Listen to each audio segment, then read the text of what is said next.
to the door? The lady comes to the door. It's So I thought that was interesting. Oh, the old lady.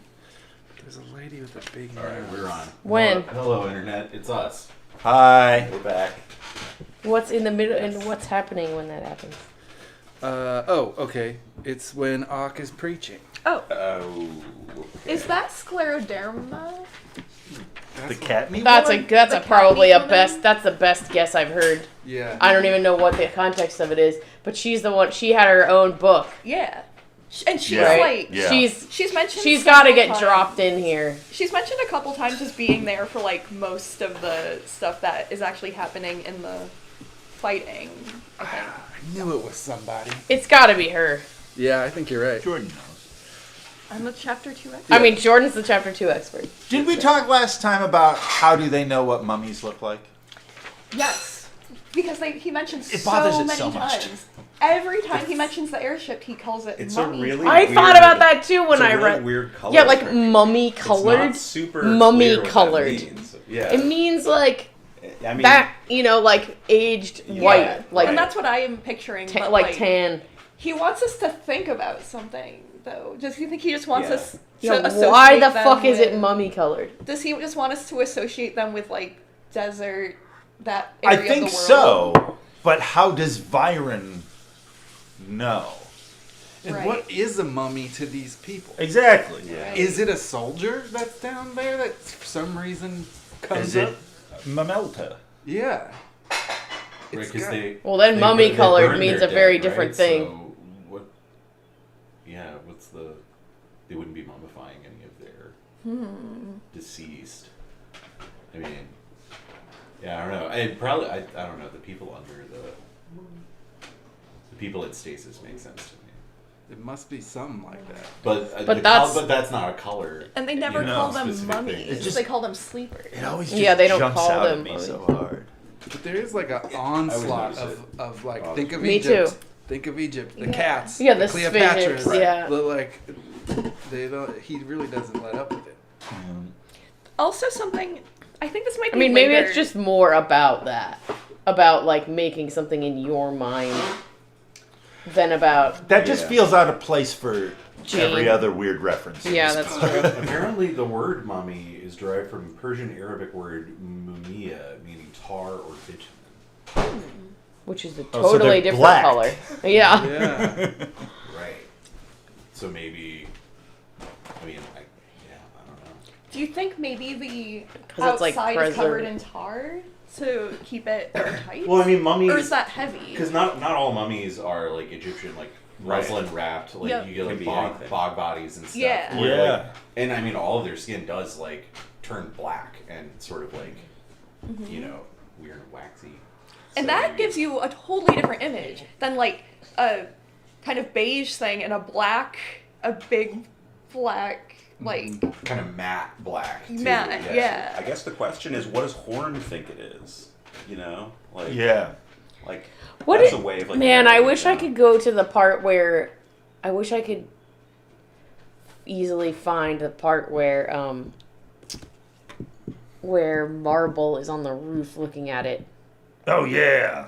is And that read the beginning that. of this third book? I don't know Beginning when the of the fuck third, that I is. think. Because, It's like but first I was chapter thinking about of that the too because they talk about It'd be helpful to like see all the different descriptions of it. it.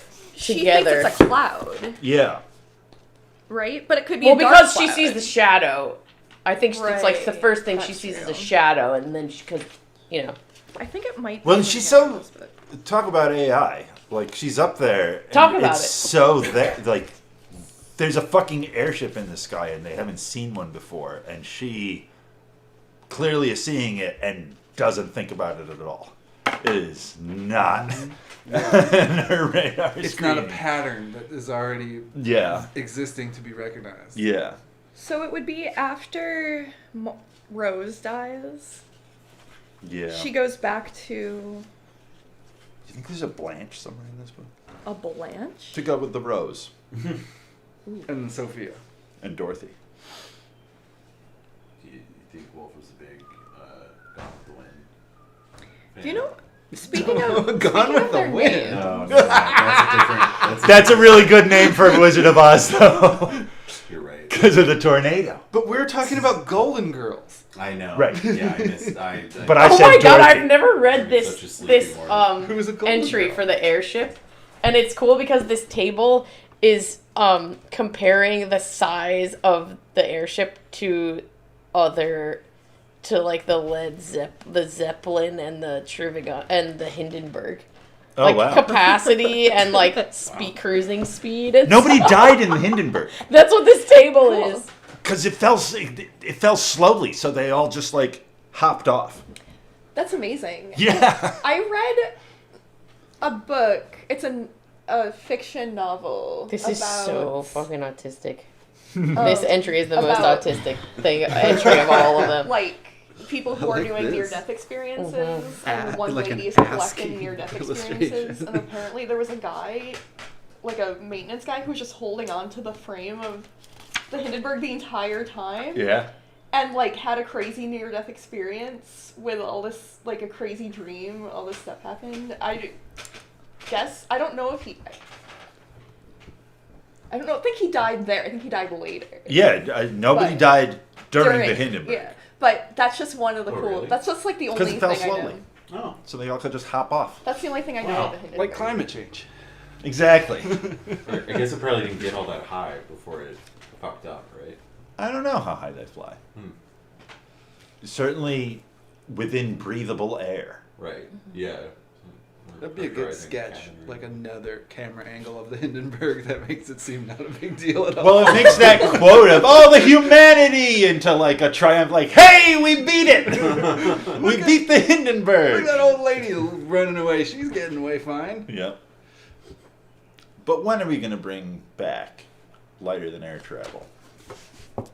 Do it right now. All right. We might as well. We could. It's up to you. It's up to me. It's up to you, Connor. I have no resources or materials. You can make a Zeppelin. All right. You should just get a balloon and You just need a travel lot of town to silk, town selling right? elixirs. Yup. Like the Wizard of Oz. Nothing Fuel else. efficient, right? Nothing to sell an elixir like landing Well, hot air balloon, unannounced you in a really have small to- town in What your about- balloon. You gotta have like a lot of propane or something. for Right. That. That wouldn't be super good. No. But what is the Hindenburg? Like, what is that thing? Is it a big balloon? Well, it was full of hydrogen, which is why it exploded. You just have to try that. You again. can you can do it with helium. Like helium is like an inert gas. Yeah, but we have a There's a shortage. paucity of helium. Like, we are in a huge helium problem right now. Really? Still, until Yeah. we start getting it from space. Okay. If we do that, It's chapter, Jen, it's chapter 8. Book 3, chapter 8. Yeah. She Peace. found That's a it. different book by Gene Wolfe. Yeah. Mm-hmm. Was it already written when this came out? I don't know. Yeah, I think so. he's- He wrote it came out in after- the 70s, right? Like, I mean, we can look. It's on the shelf, I think, over there. Pretty early book. yeah. You know, I googled Gene Wolfe interview the other night, and I must have not have done this for years because there was a lot of things I'd never seen before. I feel like a long time ago I googled Gene Wolfe interview and I found like 2 things. Right. I'm like, I guess that's Same. all, Yeah. and then just didn't Maybe it do it doesn't again happen for in chapter years. 8. Maybe But That's now when it she just starts starts talking more. about it. I think in the That's years cool. since his death, there's been a little. Oh, wait, more, here it is. Yeah. Kind of. There are some like high profile, like genre authors who are like really outspoken Wolf advocates, and Yeah. I think that's kind of become a more. I don't know. I don't know if I would ever call Wolf fashionable, but I think that there's more attention getting drawn to his stuff. Like I have a number of books that have been published in the last few years that like have cover blurbs that mention Wolf specifically, like other people's books. They're like, if you like Gene Wolfe, you like Yeah. this thing. There's a reference to Lake of the Long Sun in the show Fringe. Really? What? Yeah, they go to another universe and they have to they know that this guy who has a used bookshop has a device that they need to get back to their universe or something like that. But they need to prove themselves to this guy who doesn't know them because they don't exist in this universe. So they just go in and say, "Hey, do you have a copy of Lake of the Long Sun?" And he's like, "Whoever you are, what do you want? Come in my back room." Really? The Yeah. Pelagic Argosy cites land. Yeah, Like- exactly, But exactly. what if what if someone was just actually looking for Lake of the Long Sun and they were like, oh, but that's what happens in New Sun, is that he meets the Autarch and the Autarch is like, oh, I didn't realize you were gonna be here. And then Severian says something and he's like, oh, can you show me the garden? Yeah. And then he's like, if you're ready, fine. And like opens the book and like Ezekiel, right, is inside of it. And he's just like, and then his like head starts bleeding. Yes. Yeah. He starts sweating blood. Yeah. So that's what would happen, I guess. I feel like I didn't mean this. I just want to read the book. And you're like, oh well, we actually don't have the book. Just wanted Nobody. to see a garden. I've been thinking about New Sun because Eric, my new boyfriend, has been reading it, and he just finished reading it. He just finished New reading Sun. Earth. You finished Earth of it. the New Sun. Yeah, and so Earth is good. yeah. How did he like? Yeah. He threw Is all he of going it. in How for does he round feel? 2 or what? He didn't like Earth as much as New Sun, but I think he just was confused. But I had the same experience where the beginning, I'm like, he's just on the ship. It's a totally different book. It's a totally different book. Yeah, the vibe is way different. And he was Or sort of- it's the same book over again. It is too. So it's like In an Firewalk with unrenewable. me. Yeah, right. Exactly. But he and then I think he said he was disappointed in the time travel aspect because he was like he felt like it was the tone was different from the, and I was like whatever. Like he was, that's, We're breaking up. it makes sense. I just don't need to. I started talking about his criticisms of Earth, which is besides the point. He loves New Sun, and he was right from time to time he would just be like, oh man. Sometimes Gene just writes. And I was Yeah. like, yeah, Gene- man, you get it. Sometimes she do For be sure. right. Yeah. She'd be writing. But yeah, it's been fun to for him to oh, what did he say in the beginning? He was just like, oh wait. He read the first chapter and he's like, oh wait, so he just becomes the king at the end? And I was like, yeah, pretty much. Yeah. Well, because he says that's how Yeah. the first chapter ended. Exactly. Really Yeah. doesn't ruin anything. Yeah. I remember being astonished when I realized, I knew it the whole time. But I think, because I probably said something like, oh yeah, and he tells you what happens in the whole book in the beginning, before he started, I probably said something like that, so he was like, okay, I'm going to actually pay attention to the book. Yeah. But, Spoiler. yeah. Spoiler, you have to actually read the This is- book. yeah, spoiler, you pay attention and you can't pick up on things. That's But I'm excited for him to read Long Sun. On What are you the looking topic at? of references and Slingshot other gun. things, I was watching the Star Wars program with my mom, and when in the Star Wars TV show, The Mandalorian, I think, when they do the light speed travel, they see beasts and stuff, and sometimes Purgle. pick them up. Yeah, do you know about this? That made me curious. Is this a common trope in sci-fi that when you're traveling at light speed, sometimes you'll pick up living things that'll flop onto your ship, or you'll see them? Because then I thought that's straight up Gene Wolfe right there, and then I was like, well, maybe not. I mean, I'm watching Star Wars. What's happening with the Purgle is a little bit different than They see than what you- they see a whale. Right. The Purgle live in space, and the hyperspace travel is invented by watching the Purgle fart. The Purgle go to hyperspace when they fart. Okay.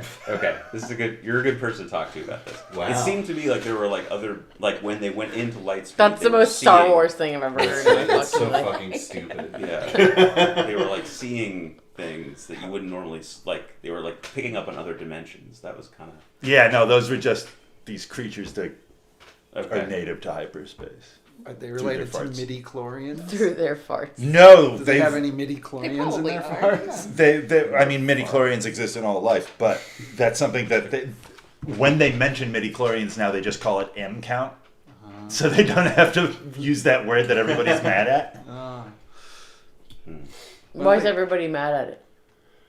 Because silly. we were 17-year-old boys when the movie that they mentioned, Midichlorians, came out, and we were like, new thing, I don't know about this! And so everybody was fucking pissed. Well, it was also trying to find a science-y way to explain magic. Right, which is the fans annoying. didn't like. Yeah. There's no it's reason dumb. for it. But now they can bring it back because the 5-year-olds didn't give a fuck. Oh yeah, I Yeah. had a coworker who's like 25 and he fucking loves the prequel trilogy. Right. You know- But probably a Nazi. No. There's a fantastic amount of people who love the prequel trilogies because it's about Nazis rising to power, and they're like, oh, I want to do that. I think Robbie's done too much mushrooms to be a Nazi. Yeah, to reverse engineer someone's ideology because they like the Jar Jar movie, I think that's a leap. No, all right. He's just We're going to talking have to about- have this conversation another time. He's There's just a talking lot about that- correlations. Yeah. Yeah, there is a fantastic number He's just of talking people about correlations. I think marching it's with fine. tiki torches It's fine. who also are saying, you don't get it, the prequel trilogy is good, We're the best the ones." Empire keeps us safe and gives us jobs. It's just a phenomenon that's That's happening. such I'm a not saying one stupid causes reading of the those other. movies. I know you're not saying one causes It's the other, just- but I'm Well, saying These I mean- I'm memes just saying travel if you together. hear someone They're likes probably the those Jar people Jar who- Well, what I movie, was then doing your there, next that was question a is, joke. are they a Nazi? I was joking. Oh, this is a Sorry, cool I pod. mentioned Star Wars. I like Oh, this all right. one. Speaking of other things that remind me of That's a Gina, really I read good this one. book. Jimmy D. I read this book by a, I think They're she's so weird. That's really good. Hungarian or no Danish. Her name's Olga Robin, and the book The is Employees? called. Yeah, you've read Oh, it. Yeah. I want What to is read it? that. What? I didn't hear the name. The Employees. The Employees. Yeah, when we were in Pittsburgh, Madison picked it up at a bookstore. She was like, "This seems like a cool thing." And then she read it first, and she was like, "Well, you have to read this." And so then I read it. But it's Yeah. like, it's about like all these people who are on like I don't think it's a generation ship, but like they're on A ship. Yeah, they're on a ship, and they've like encountered these objects on this planet that they've gone to, and there are both the whole story is told through these like reports from employees on the ship. Some of them are human, some of them are humanoid, so they're artificial people, and there's a lot of like sort of friction between like who like what even makes somebody human or inhuman in this context. Like they're these augmented people, but it's all told sideways. Like you don't get a direct look at anything. It's just like people like stuff you would get in a report where they're assuming that whoever's reading it knows what's happening. So Cool. it's really interesting. I've been like curious about that book, and I was like, is this one of these books that like everyone's talking about it just because everyone's read it, or is it actually good? And I've seen it at the story a couple I didn't like times. reading it that much. It was interesting. Yeah. but I I didn't really- like reading it. No, I didn't. I did didn't like like reading. I like. it. It's just an intense review. Yeah. It's almost. It's very poetic in a lot of ways. And Right. I'll check it out. Well, that's different from saying it. Is it good? That's Yeah, yeah, which yeah. is why it's an intense review. Yeah. It's just such a thing to think about. It's a it's a very specific thing to Yeah. say. Yeah. Yeah. It was interesting. I think. Yeah, I was. It's looking- short too, so it's like It- it kind of yeah. like it's sort of a flash of a thing. It's like it's not really a novel. Flash fiction. Yeah. They're like little Flash sort of novel. Each chapter is like a page and a half ish. Yeah, or less. Yeah. For the Yeah. most part. Yeah, it's small. It's Little like clips. Yeah, it's interesting. you know. So Not like that. Did we ever say the description of the airship that was found? No, yeah. no, but check it's it out. she doesn't describe She- it, and She when, doesn't describe it like visually. and but also it's- when she brings it up in that section, she is not seeing it for the first time. Like Yeah, the first thing she's she been says, watching it. the first thing she says in that chapter is, she like, what she had taken for a cloud was in fact the uncanny flying thing she had glimpsed above the wall and even stared at from the roof. So like this is not, she's like, I don't know if there's a time when she's looking at it before. Yeah, that's what we need. We need the part Yeah. where she's on the roof. This is after, You're when right. she's outside. You're right. that is a part where she is talking about it, but it's mostly, and She also she's hasn't- all like disjointed. She hasn't It's like greased right the after steps she- yet. It's when she greases the. She's talking about how she had greased the steps. It's like, oh, all the washing's done. It's when she talks about doing the washing. It's like right No. after she gets her new parts. Yeah, it's before this. This is not the section that when she first sees it when she's on the roof. This is not the roof section. I just looked through it. We need to find the roof section. Which couldn't have been that much further ahead, I guess. Or it might have happened in the West. No. No. Where does Rose die?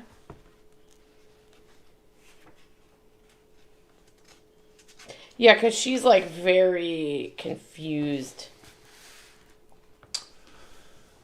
I only brought book 4. You guys are looking through book 3, right? Yeah, we're looking through. I can't help. 3. Is another... Oh, go. Well, this is going to annoy everybody. It's interesting that you bring Jar Jar up, though, because... Oh, God. He was really trying to transition us back to the book. I know. I'm sorry. But everybody's looking in their book, so I just have this one last tag to say Okay, about fine. Jar Jar, because this is a crazy thing that's happening. There's a huge movement amongst the people that I'm talking about that Jar Jar was a Dark Force user that was secretly in charge of everything in Oh, a yeah. drunken I believe that. master I I kind of believe way. that. Yeah. I've read that This- thread, this and has it's been around. entirely convincing. It is It completely makes complete convincing. sense. It's part of the whole But thing, though. So your that point means was I'm that- a Nazi? Your point was that was the original plot, and Yeah. that it was changed because of the backlash after the Phantom Menace, right? Yeah. That's what I remember you talking about that. I don't think it was the original plot. I think this is something that the fandom, who Well, yeah.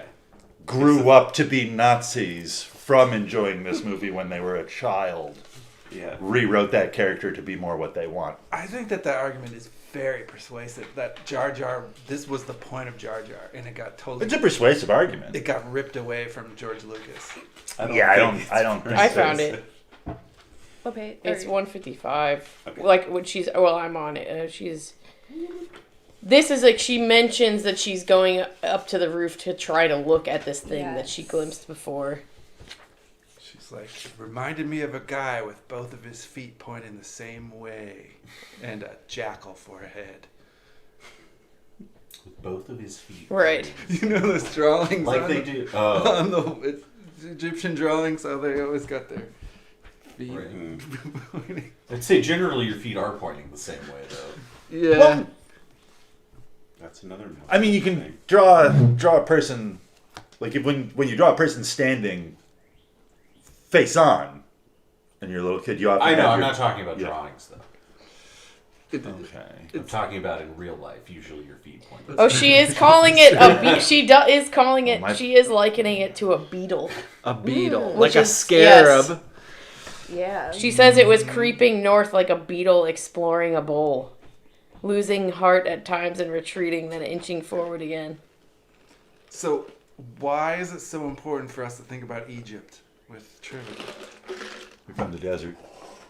Because to say desert I people. mean, their names are do have. See, she's calling it a monstrous, dark, flying bulk. Yeah.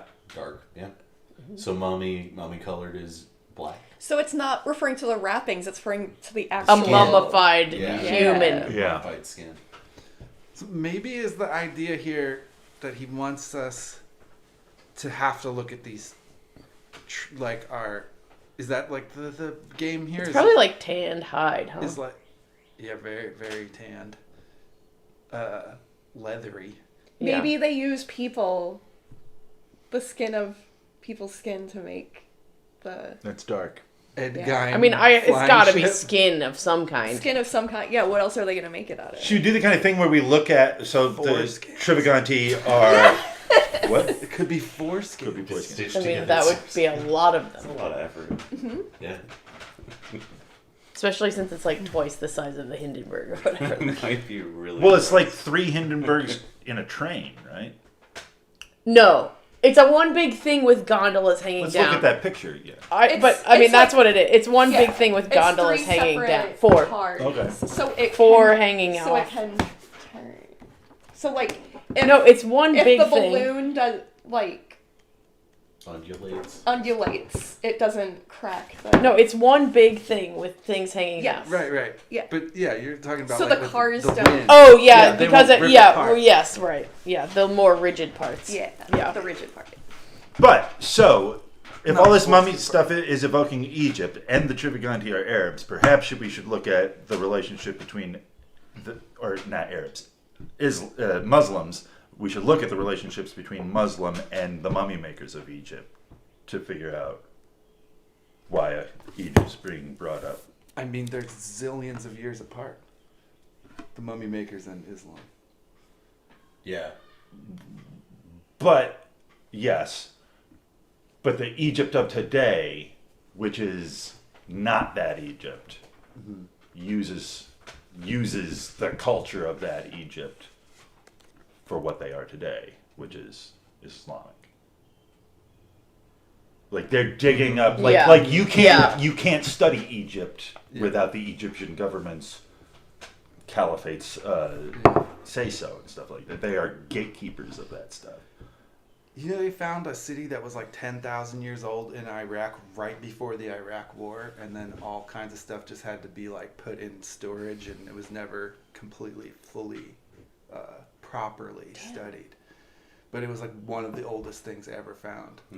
There's a lot of human archaeology that we settlements. could be doing in that neck of the woods that we just don't end up getting to do. Yeah.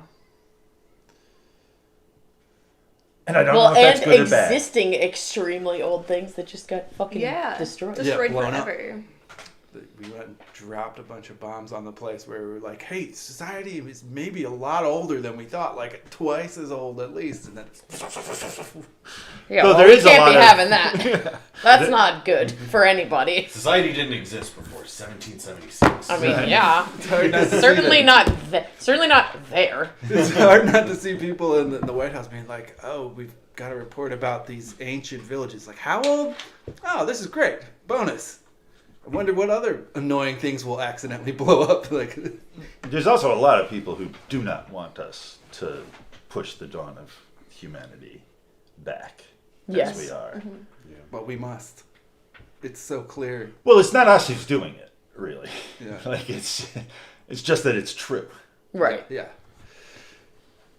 Well, Nope. 600 we live in years, a that's it. post-truth society, as they say. I've been reading about Assyria a Good for lot. wizards.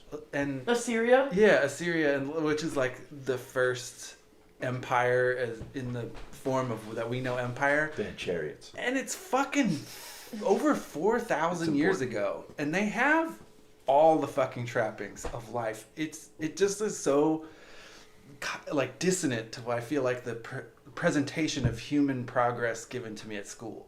Like the idea that 4,000 years ago people could like talk to other people hundreds of miles away and it wasn't a big fucking deal. I mean, the Jewish calendar is we're in like 5783 or whatever the fuck, something like that. Yeah.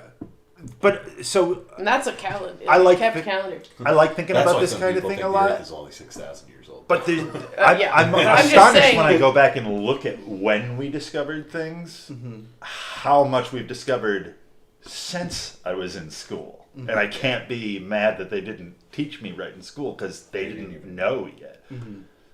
I feel like we don't give credit to, or we just don't acknowledge how much we've learned over the course of our own lives. I'm just constantly. I mean, there's astonished by also it. a lot of shit that we definitely knew that was left out. I mean, it's a yes. Oh, sure, school is bad. It's yes and for But sure.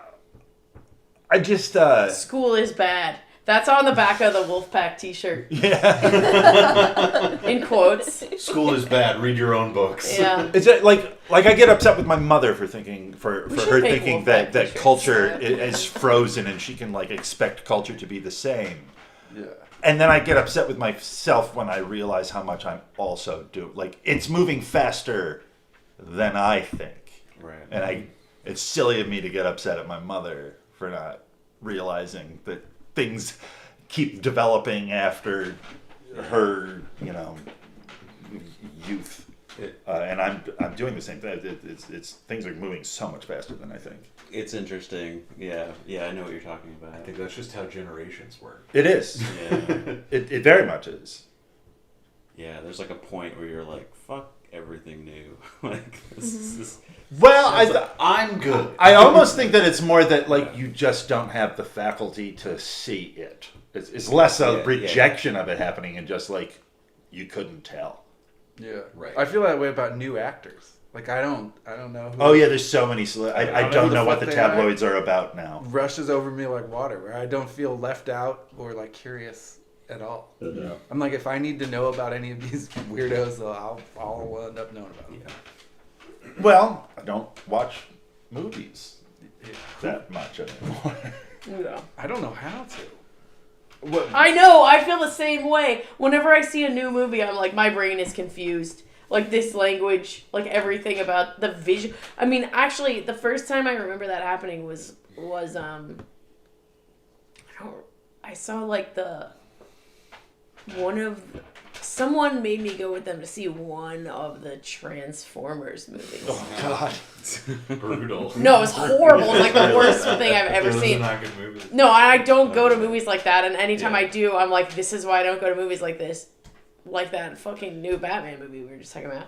But, which I was like, why did I come to this? I know I'm not gonna like this. Why you did can I come watch to them this? for free now too. But sometimes I just get swept up in the moment. I'm like, I'll go. Well, it's Yeah. going. But Sometimes no, going but is, but yeah. that one It was is. because it was like the graphics were like too fast for my eyeballs. Like my brain couldn't process. Like I literally felt like for the first 10 minutes of the movie, because it started with like this insane action sequence, I remember just being like, I can't like see this.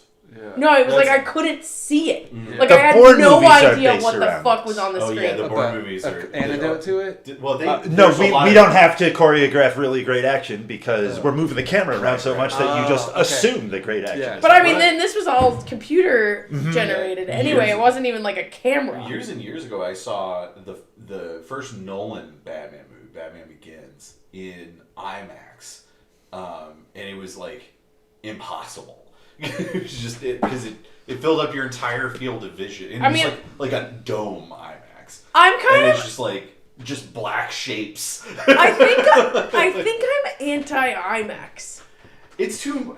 I saw the new. Sometimes it's Nature for documentary. like nature science. Oh, something documentary nice stuff. and Flying slow. over the, something Grand nice Canyon. and The The slow. Cirque du Soleil. Yes, I film. can. That I You can can- see. you I can can deal with imagine. that. Powers But I Powers went- of I Ten. That's a. I saw good I saw IMAX. Dune at the IMAX, and it was so fucking. First of all, it was so fucking loud. Yeah. I was like, I should have brought earplugs. This is like a noise show. Although like, I have it been was listening so to that soundtrack loud. constantly. It was lately. so loud. I couldn't believe it was like legal to have a thing be that loud. It felt like it was hurting me. Wow. It was crazy. Yeah. Yeah, I don't like At this it. I really point, like the that only music. movies I go to see are super dumb.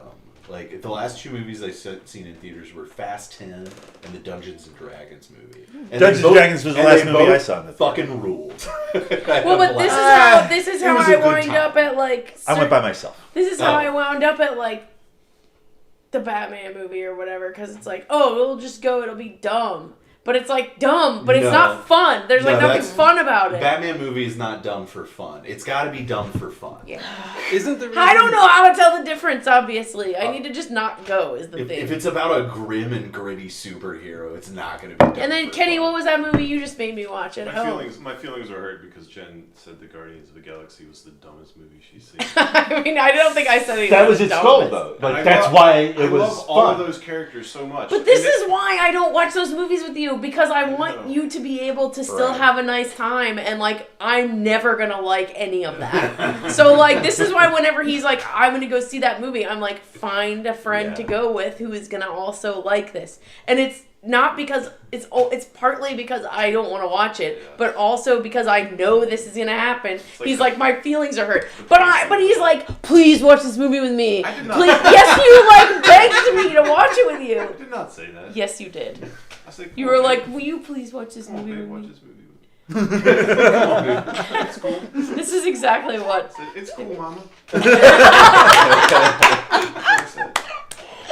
You're like, come on. Don't let's you, just don't you watch want to see this what these movie." heroes are going to do? go watch the Marvel. And then like 5 minutes in, I'm like, why would you think I would want to watch this? Like, obviously, there's no way I'm gonna like this movie. But isn't everything midi-chlorians now? Like, isn't every single version of heroes and magic and stuff that goes on screen now have to be justified by some pseudoscience jargon? Yeah, it's very pseudoscience. It's very like multiverse is like.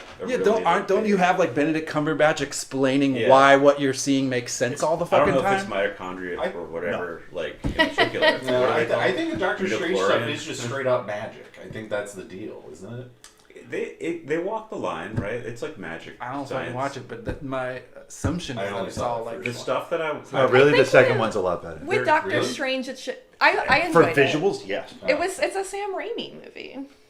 Oh, he made this. Yeah. Okay, well that. And there's a lot of Sam really Raimi Sam Raimi Okay. There's a lot of Raimi going on in See, it. that's the kind of thing that'll get me to see a Marvel movie. Yeah, his Yeah. demon cloak is made up of a bunch of puppets that Sam Raimi brought in. It's that's the first of those I've watched in like a long time, and I was like, I'm not sad I watched this. The Marvel parts where they have to like put in All the their tie-in story, stuff, yeah. it's just like, I don't know. Fine. Did anyone see Beau is Afraid? No, I want The to. movie. I want to watch that. I've heard incredibly mixed things. Yeah, it seems, definitely. I haven't seems looked like into a it at all. super divisive movie. I saw Okay. someone say at least he's not pretending to be into horror anymore. Okay. I just Like, also it's- want to point I out that love like a horror movie. Jordan's like positive review of that last movie was, I'm not sad that I watched it. Yeah. Sure. Yeah. Right. No, yes, I'm not. This is But the, I think the like you have to Midsummer be guy, right? kind of Yeah. already See, invested Love in some kind of way. You know, there has to be like I don't some like him. buy-in before Yeah, I no, watch no. it. he doesn't have Or any else if sympathy you're just for it. watching, if it's he like me doesn't- and I'm just watching this one movie in the Yeah. he doesn't vacuum, like his own I've it's been like, this is the dumbest Oh, shit I've ever yes. seen. I don't care The about dialogue is terrible. The plot is terrible. That's the not what I'm acting watching is those terrible. movies for. Everything about You this talking about is Ari Aster? terrible. You don't They're like- always like making the Hereditary? Like, you same don't like it? type. I I feel think like- another I thing would- that I I feel just his like relationship really, to his really own hate characters about is that type weird of and, movie. like, Yeah. About not new movies, moving when we're to talking me. about like not getting Like new it's like movies, it all seems like thought they experiments all have the to him. exact Which is same what I like. type of Yeah, humor. right. I Yeah. get what you And mean. I think every you're right, single but I think I character like is that. doing that like not the same kind. experience- They don't like, even have their own. nobody's The characters don't even experience have their is own just kind of It's humor. just like A a bunch person's of bits, and then experience. like, Like, the protagonist, whatever her name was. But Yeah. there's like She the, but was it's like pretty- it's like bits. pretty It's like these human. Talking about Toni one-liners. Collette? It's like these One-liners, one-liners that are like yeah. Hereditary. that are like In sarcastic, but they're like not funny that at protagonist. all. Florence Like they're Pugh. making Yeah, jokes her. the whole I felt movie like her long, and they're Sarcasm none of was them are pretty funny, heartfelt and it Yeah. drives me in a way. insane to It's listen like- to jokes that aren't That's what I funny. thought. All I want in the But world I is get just it. like a joke that's Toni funny. Just like Collette give me a was, joke like, that's funny. Maybe like I a could make it punching through one of bag. those movies if they just made a Yeah. joke that was funny. But it's But still all really the good. jokes Both are of like those women, so like, unbelievably There's stupid a moment and not in each funny. of those movies It's like that is offensive to me. difficult That's to watch, offensive to where me. there's just a woman Right. sobbing, Right. heaving sobs. Yeah. Yeah. Wait, why was I bringing that up? We were talking about like the portrayal of the, I guess, if you want to get more specific, the female characters in Ari Aster's The first main series. character. And it's an inhuman thing. Yeah. Like, their grief at that point is inhuman. So, and I feel like that ties into what you're saying. Oh, but yeah, but like the whole, it's like I don't know. There's no opportunity for humanity with these characters because the whole, like I feel like Because it's not about humans. it's not. Yeah, it's like, and And I feel part I of like that because I hate humans.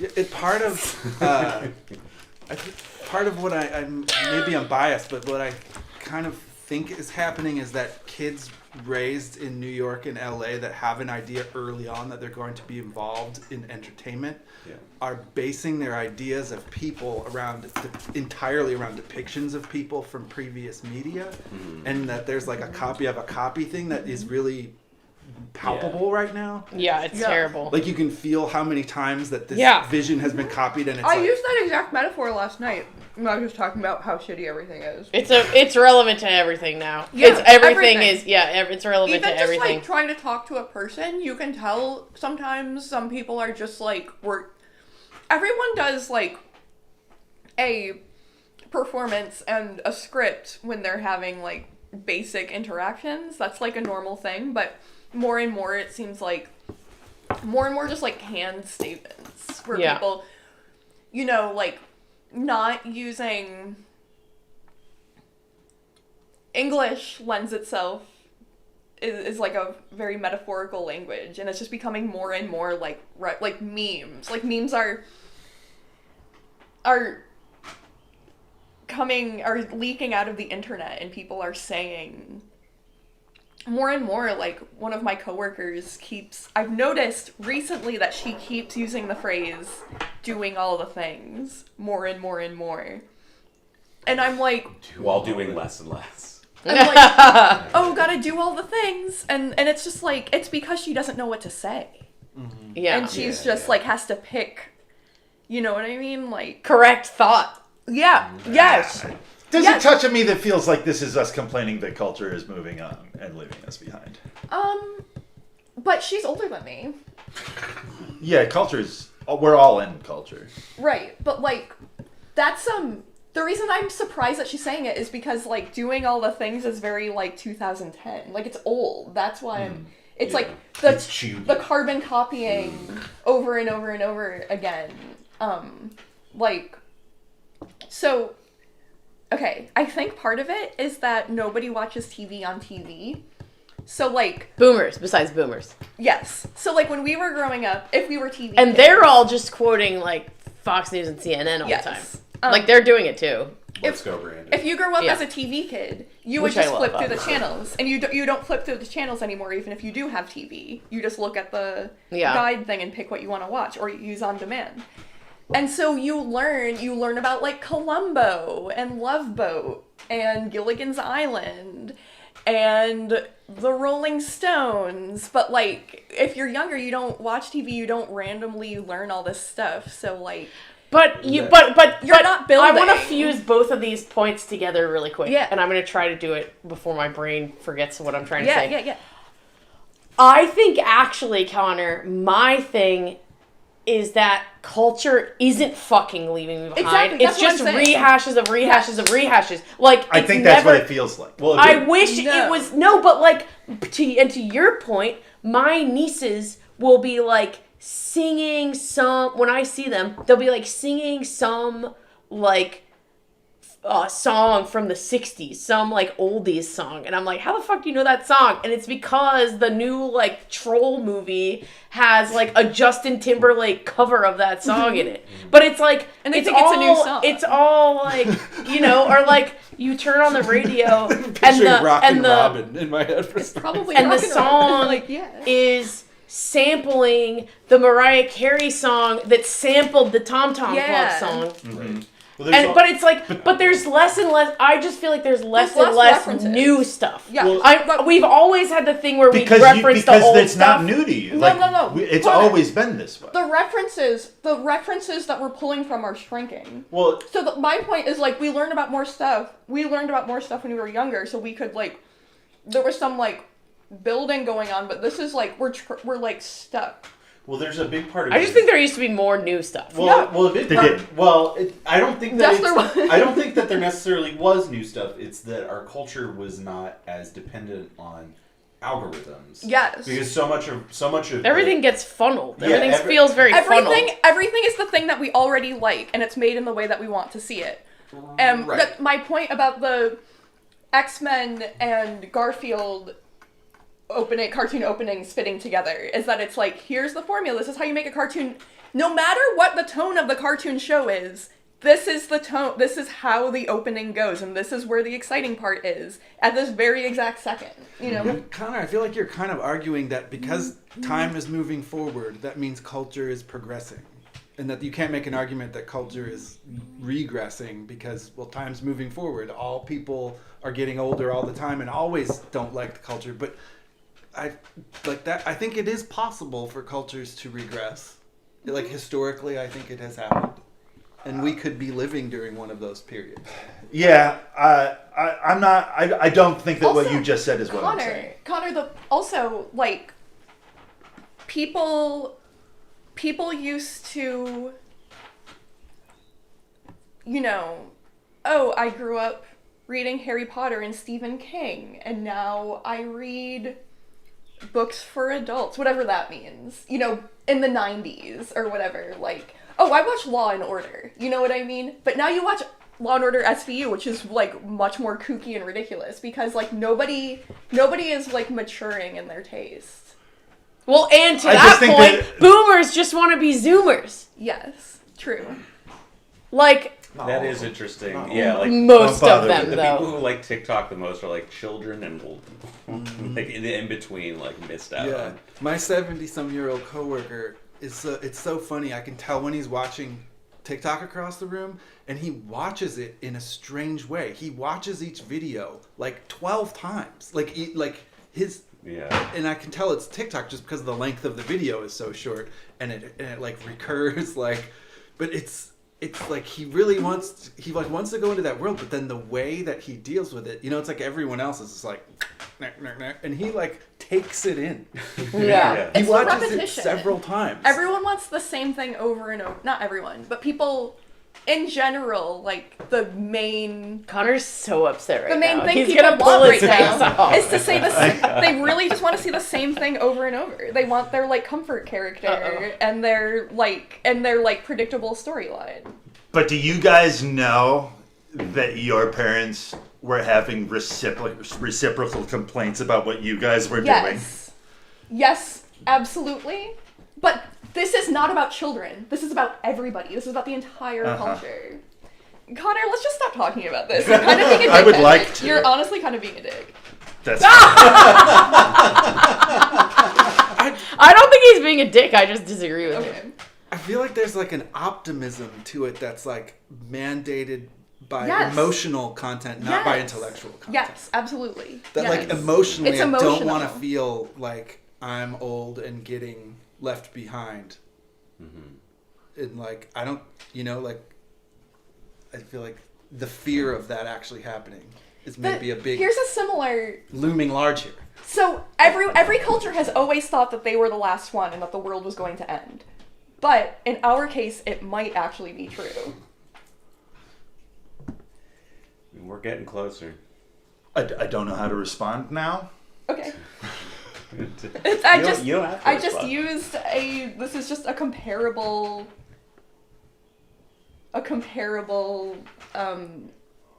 other thing that's happening right now. Okay. He's so mad. Well, I don't sorry. even know how to have this I'm conversation. sorry I said you were being a dick, because you're not. You're not being a dick. I probably am. Well, all right. Well, anyway, in the book. Yeah. Yeah, we could talk about the book for a minute and then circle back. My frustration is that I can't communicate to you what I'm trying to say. Okay. Yeah. And This is a very what porous you guys are conversation. saying has gotten to a point where, like, I can't even hear you when you're talking. Like, because I'm so frustrated. That's Well, fine. maybe we'll double back to it. Or Or not. Yeah, let's cleanse the Would you- palate with a little Or- long sun. How? I don't understand how you're Is that there like frustrated. I don't have another suggestion. How is this that emotional? No, I'm barely feel. I barely Because I feel feel like we're anything. close. I spend all day thinking about Oh, this it every seems day. Like, mundane this to is me. Okay. I have an emotional attachment to all of these thoughts. And, well, okay, like, how about this? Okay. How What about this? society We is doing. always talk about time and like reality as a spiral, not a circle. Right? Mm-hmm. And not a line. But so you're doing these repeatings, but they also are changing. Like they're evolving. It's a new version of It's an old iterative. thing. It's Yeah. not unrelated to a thing that keeps happening. But That's it's what I'm also saying. not the exact same thing. what we're feeling is also not new, is all I'm saying. No, nobody Right. said that. Right. Sure. Like, when we're complaining about our versions that are new, that are It's a new version of an old thing. it's Yeah. our Yes. thing. We're still doing the exact same thing that's always been happening. Yes.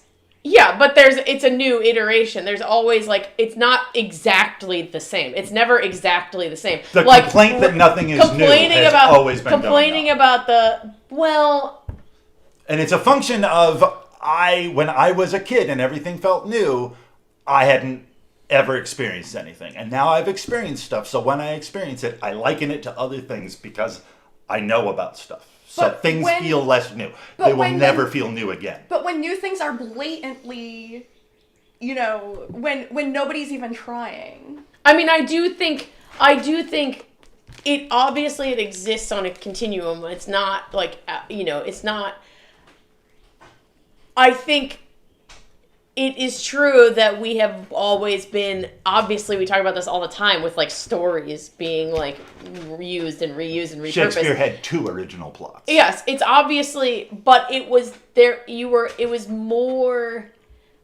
I do feel like there was more of a premium placed on trying to like add your own new take or like a new like concept, like a new imagining, a new like way of describing an old idea, a new like you're somehow like updating Well, I think an that's- old thing. You feel like you're updating an old thing, and now I just feel like. Here, okay. But I don't even think that's like a concept. I have another way to put it. Was it a consequence or an intention? Before it was probably a consequence. Nobody is really coming up with anything truly new. Now it seems more intentional and like this is what we have to do. This is what people want specifically. They consciously want this. Well, and again, I think that's why the algorithmic the impact of algorithms on our culture is really important. I think that a lot of the feeling that we're having, while it is, as Connor's saying, is it's not a new feeling. No. However, I think that the way that production and content and stuff is getting, there's an optimization process It's that comes more through this reliance on capitalism has more and more is more and more and more and more. There's I mean, it feels like it's deteriorating. There's like a Deteriorating. deterioration that's The happening. roots, Like they're like that's the thing that I feel. Yeah. It's like I it's- just feel like that has always been happening. I feel Yeah, like it's this true, of conversation course. happened around the printing press and it Yes. happened around writing. yes, Yes. but it is increasing every time. Yes. It's an exponential. The copy Yeah. of the Which copy. doesn't make Yeah, it exactly. The Eventually copy of the- the copy. That's That's our the point. Is that it's a copy of a fucking copy. We're It's on- a copy of a copy. new. Just like this emotion, what Yes! you guys are having. Nobody's arguing against Yes, that's what we're fucking Well, then saying. how, when I said this at the beginning, did it become an argument? Because you're being dismissive of what we were saying and saying you're not even right because this is. You didn't say that, but that's you were being dismissive. I don't think I ever was implying that you were right. I was implying that what you're talking about is also what's happening in this conversation. I think we were also getting the impression that you're implying that the level of or like the qualia of this experience is irrelevant because the type category is like consistent.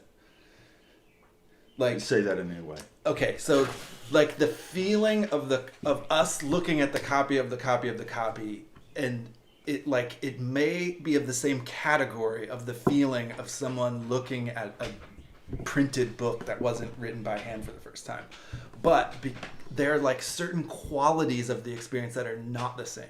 Like so things keep repeating. We've had the same arguments forever.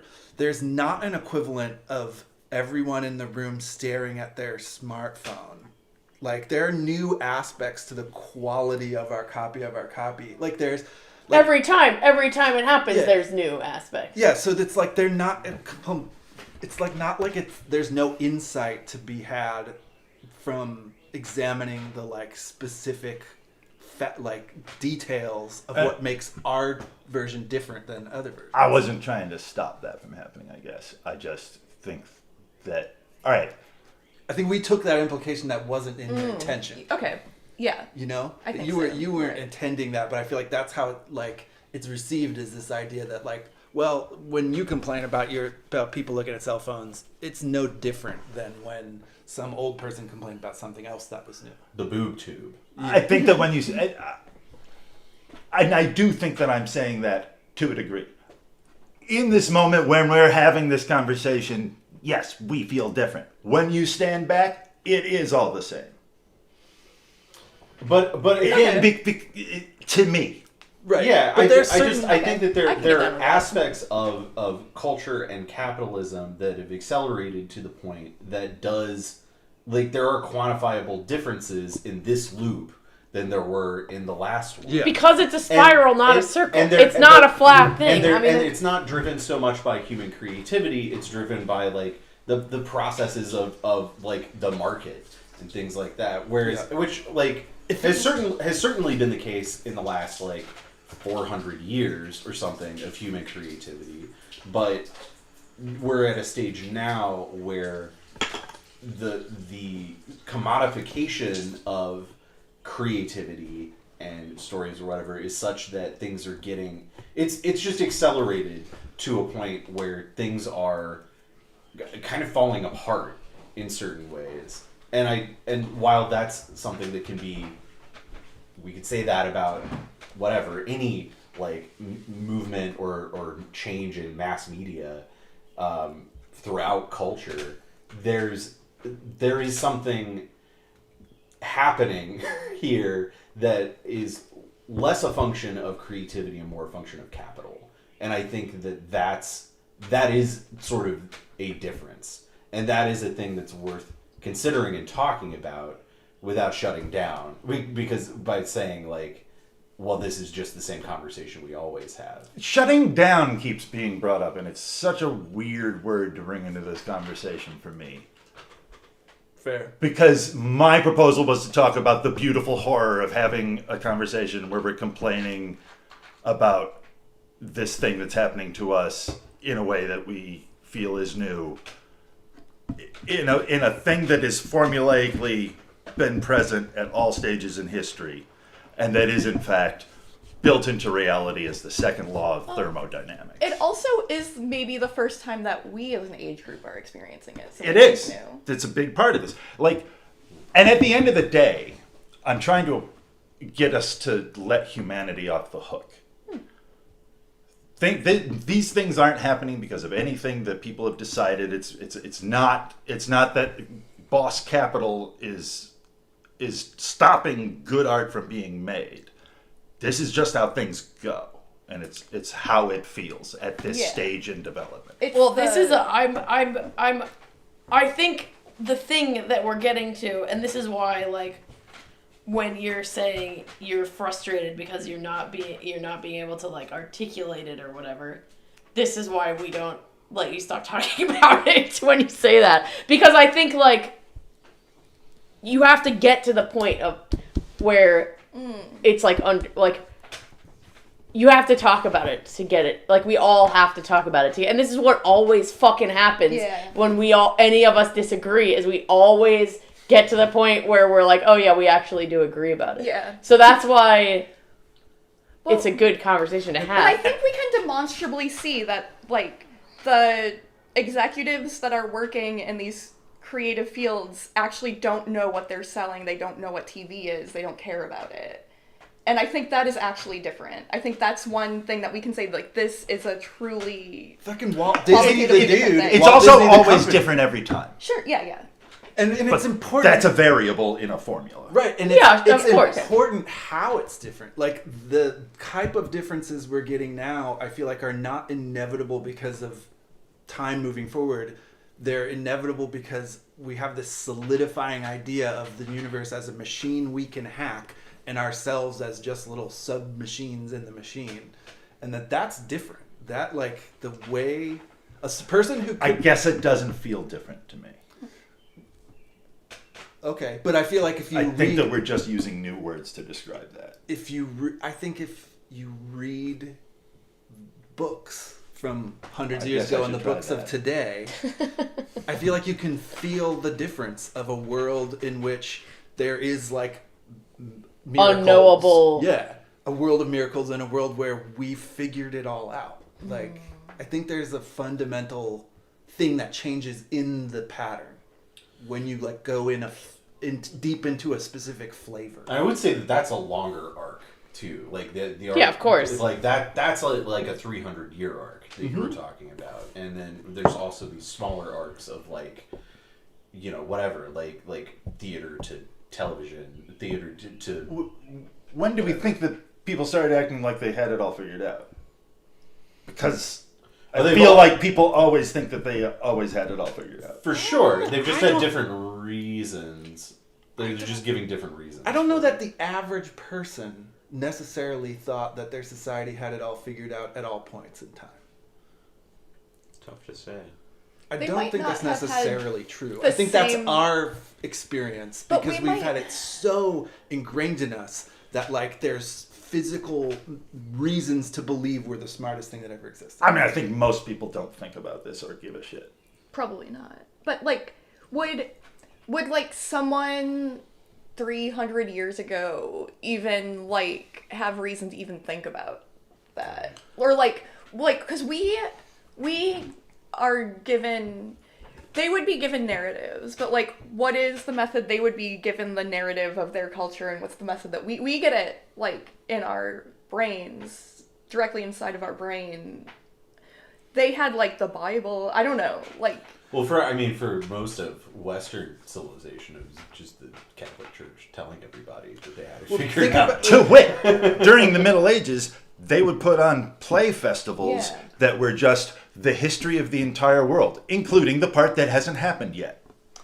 Okay, well, like think about we've Eschatology talked about Genesis. social mobility before, and I feel like there's a parallel there that like it would be easy, I think, for a person who's grown up in America today to be able to project into the past the idea that our ideas about social mobility have always existed, and that in every society there have been people who thought that they were temporarily embarrassed millionaires, and every era always had grind set like dudes trying to talk to each other. But that's not true. Like there was a fun, like that flavor was not Right. present in many cultures in many eras. And I think it can be very similar thing going on with the idea of like our relationship to progress. Is that like, of course, people always felt like it might not be universal. It might just be that we're so Yeah, deeply in it hearing that you it's talk it impossible to out, imagine I people agree otherwise. with you. I think consciousness has probably changed quite a bit, and I think that's probably an aspect of it, and it's probably influenced by it. We're running into a Other problem where I people. believe in God. Right.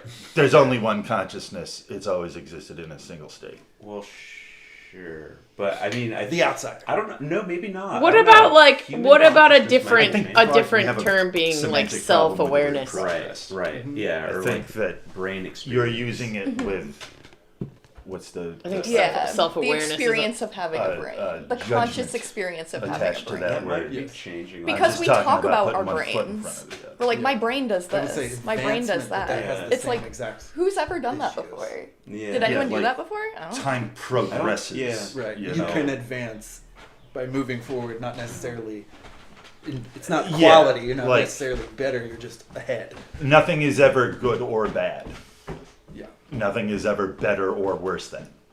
Well, this is funny. Okay, so one of the interviews of Gene Wolfe that I read, I was shocked at how forthcoming he was. In one of these interviews, people were like, they did a whole thing. He was like, they talked about the Ashayans, where he was like, yeah, I was so bummed. Everyone was like, they're Asians. And I was like, what the fuck are you talking about? No, they're not Asians. Like, they were, I was really specifically going for the Byzantine Empire in this one century. Like, I was shocked that he was throwing stuff down like that. And one of the things he said that I thought was amazing is that, I can't remember exactly what it said, but that it was strongly implied that you can believe in the gods without worshiping them. Sure. And that's yeah. where Gene landed, was that like, I believe that these gods are real, but that they should not be worshipped. And that was weird, like that was weirdly revelatory to me, because I feel like it's very easy to fall into this thing of like, well, if you believe there's something called Mercury, that's the same as worshiping it because it's invisible and it's not real. To believe in it is to worship it. But that, for Wolfe, that's not true. And I think when we and I don't think that you have to believe in the gods to worship them. Oh, I agree with that. Sure. Yeah, for sure. But so that's, I think the part of what this book is about is like part of what you're talking about. That like there are these patterns that are horrible to experience, or that do things that just look terrible, but that they're all part of one giant system, this one consciousness, where they make sense. They're like Exactly. Yeah. And that's part of where I get antsy in this conversation. Like, I get antsy when we feel like we're saying that things used to be better, or that we're better than this, when, like, this is all just a process that is bigger than any of our little opinions can ever, like, to us it feels like this thing is happening because we are us. But, like, it's so much bigger than us, and, like, everybody always has a feeling about it that never matters. This is like the conversation we had like a year or two ago, where it was like objective truth, and it's not the same, but it's like it. Where except he's the bad guy now instead of me. Yeah, you were like, I've grown. we were saying that there's no objective truth, and that you can't, No, go ahead. that there's It's better or worse no than like anything. other point of view, this top down point of view, and that was, and you had a problem with that, and then we were like, no, after like talking about it for a long time, we were like, oh no, there is, we just can't see it as us, we just don't know it. We can know it's there, but we can never tap into it and understand what that would be like. We can only see our thing. I think that the reason that we drill down and like go into the differences of the feelings of now, or maybe a couple years ago, is not to like solve the whole, like to know the truth, or like know that now is objectively one way and before. But I feel like the reason we go into it is to make better art ourselves now. I'm gonna bring you guys some more walnuts. I think it's also a way of, I mean, it is a story that we tell. It's not an objective truth, but it is a way of understanding, the structures that we live in. Yeah. And I mean that's why we talk about the like Lovecraftian elder gods that are these corporate entities, like at Amazon and Disney or whatever, where they're these kind of like tentacles from something, something terrible, and that's obviously a metaphorical reading of the reality that we live in. And I think that it's important to have this kind of conversation because it gives us more ways of understanding something that aren't necessarily, they're compatible in that they're all one thing, but it's important that there's friction between them. And I think being able to like look at stuff that's happening, and you can know that it's part of an inexorable process and like repeating cycle, it still makes sense to like evaluate the experience of like having to deal with a copy of a copy of a copy, and how it contrasts to other experiences you had, so that like when you do a play or when you write a story, like I feel like that's part of the calculations you're making, like and sussing out the new wrinkles. I mean, like a big wrinkle now is that we're letting machines make the copies. Yeah. And like humans have made the copies for a really long time, and that creates a certain versioning or iteration that happens. And now we have developed these algorithmic processes that do something similar, but are fundamentally going to handle things in a different way than humans do, because we're not algorithms. I guess I feel antsy because I don't think that humans were ever making the copies. I think cultures were making the copies. I think that humans are the medium by which cultures are making the copies. Sure. Like, wow! Everything we're talking about is cultures having sex. Sure. Well, I have to have this cigarette. I'm going to go insane. Okay. Well, I'm just thinking like a monk like copying a manuscript like is going to assert, like, yes, it's culture asserting through the monk making the manuscript. That monk is going to be a part of a particular subset of culture with particular goals and aims, and that's going to influence what's happening. But it might also just cause him to draw a funny little snail with a man face on it. Yeah. and the monk thing brings up another really interesting aspect, which is like our mental vision is in a resolution such that these look like copies to us, and later on people will look back and be like, how the fuck did these people think these were the same thing? Yeah, at massive all? disparities occur. Yeah. as that Because thing we're happens. so It's gonna be we're like that. so like close in, Yeah. and everything is all of our cultural materials are kind of coming from the same source. Well, yeah, I mean, specifically at that stage, that source was in the church, and now it is corporate capitalism. Disney. Yeah, and that's a different.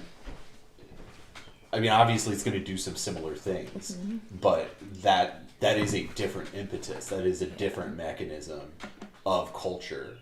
But it's going back to what you were talking about, Ryan, like with like how that relates to like the art making process. That's what I've been, I guess, thinking about this week. I guess everyone's feeling a lot of anxiety about this stuff. But when people ask me if I, as a writer, feel anxiety about Chat GPT or whatever, and I don't at all. But I could understand why the question would come about. But then you just think about, other similar processes. So I just go back and think about like the invention of the camera, and how that probably had all sorts of ripples throughout society for like illustrators and painters and Well, things it like only that. matters if within the realm of the market Right. is the thing. That's only yeah. matters within the realm of art in the marketplace. All of these things. Does this take jobs? Because Right. because if you're just writing for the sake of writing, and you're, like the thing we talk about all the time where like if you're creating something that's like truly good, you kind of like don't even feel like you created it. It's like if you're writing for the sake of writing, for like creating this thing or like channeling this thing or whatever, then it is literally irrelevant. Like the question is literally irrelevant of like a bot writing a thing. it also It gives only you- matters if you're trying to have that be your job. But I mean, even just from a what you're making context, it forces you to become more human, right? Because a camera can't make an impressionist painting. At the time, it couldn't. Well, and even- so yeah. it's like, Well, and even for me, like my writing is part of my job that I want to be my job, but like you can't really get Chat GPT to give you my opinion on a book that I read. Right. That's the point of criticism is Right. it's one person thinking about something deeply and explaining that, and you can't outsource that. I mean, you can. No, you can outsource I an mean, Amazon review of a book. Yeah, like you can. but Totally. You can have a like really basic synopsis and like qualitative judgment based on like sentence structures or something, but ultimately like an algorithm is never going to be able to. Well, read it's a and absorb. qualitative judgment based on the preordained judgment that you want it to have when you. Sure. Yeah, Totally. it's not making a judgment. It's It'll just never writing. have an original thought. Well, it's not Yeah, making a that's judgment. the- It's It'll never be inspired. The algorithm it's pronouncing the judgment. That it's finding a way to describe the judgment that you've like granted it from the beginning. And I think that it is a core difference between human creativity and these algorithmic means of production.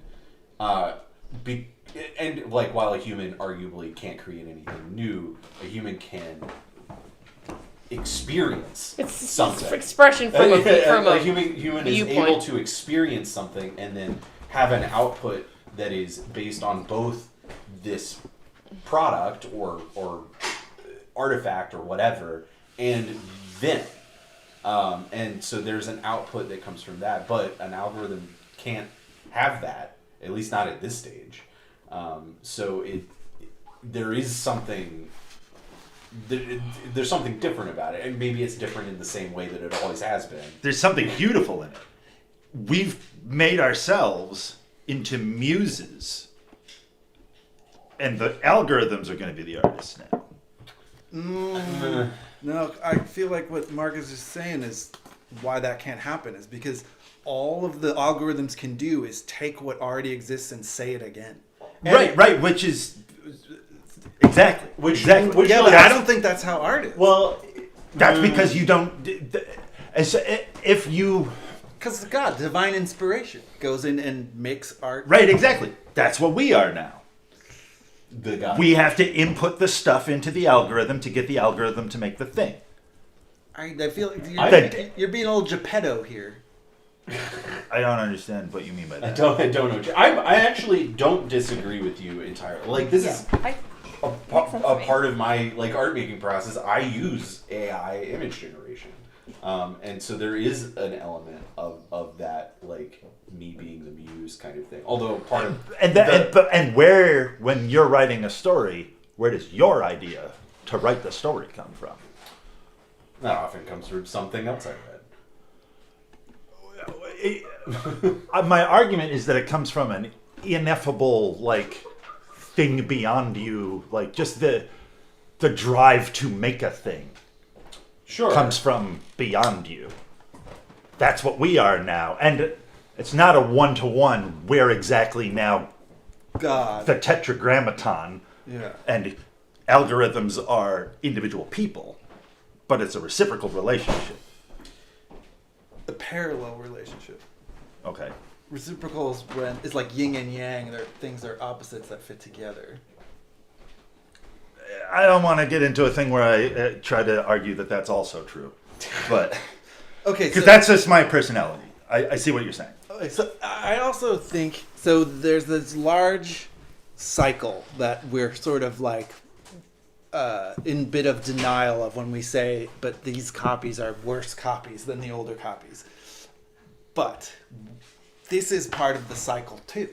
The part of the cycle. Oh yeah, where that's my point. Where certain people, like we have to resist. Like Silk still has to save the Mantian, even though the Outsider has all of this under control, and even though like every system in here eventually is going to get like rebalanced and set where it needs to go, Silk still has to. He can't just like not save the Mantian. Him saving the Mantian is part of that. Us hating Marvel movies is part of the cycle in which like we're turning the stuff into shit so that it can new things can grow in it. Like Yeah. we're The manure. Yeah. It's the people of the people who are like not satisfied by the algorithmic art are the people that can decay it and like let it break down into where something new can grow out of it.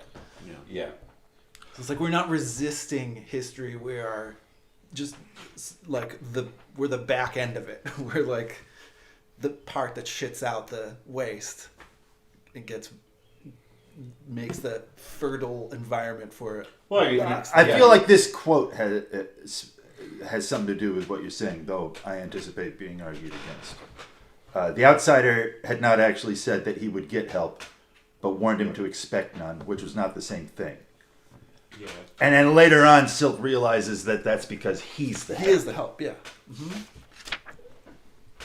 Yeah. And I feel like that's what we are. We're the help. When we say, this fucking shit sucks, like, I wonder what a story that isn't bad in this way would be like. Like, we're doing that. We're digesting, like, we're like purely, I don't know which organ it is. We're the liver, maybe? We're taking the toxins out, getting them pissed out into the toilets. I think we are, maybe the thing that feels different, maybe the thing that makes it feel like the world is ending, is that we are at a stage not of like not of like the earth exploding, but of culture shift, or like the end of a particular mode of humanity. Which is the beginning, Eschaton and Genesis. They're the same thing. There's also never seems to have ever been a point in time where people didn't think the world was ending. Sure. And also, the world has always been ending. Yeah. Like, it always feels like it's ending because it is. Yeah.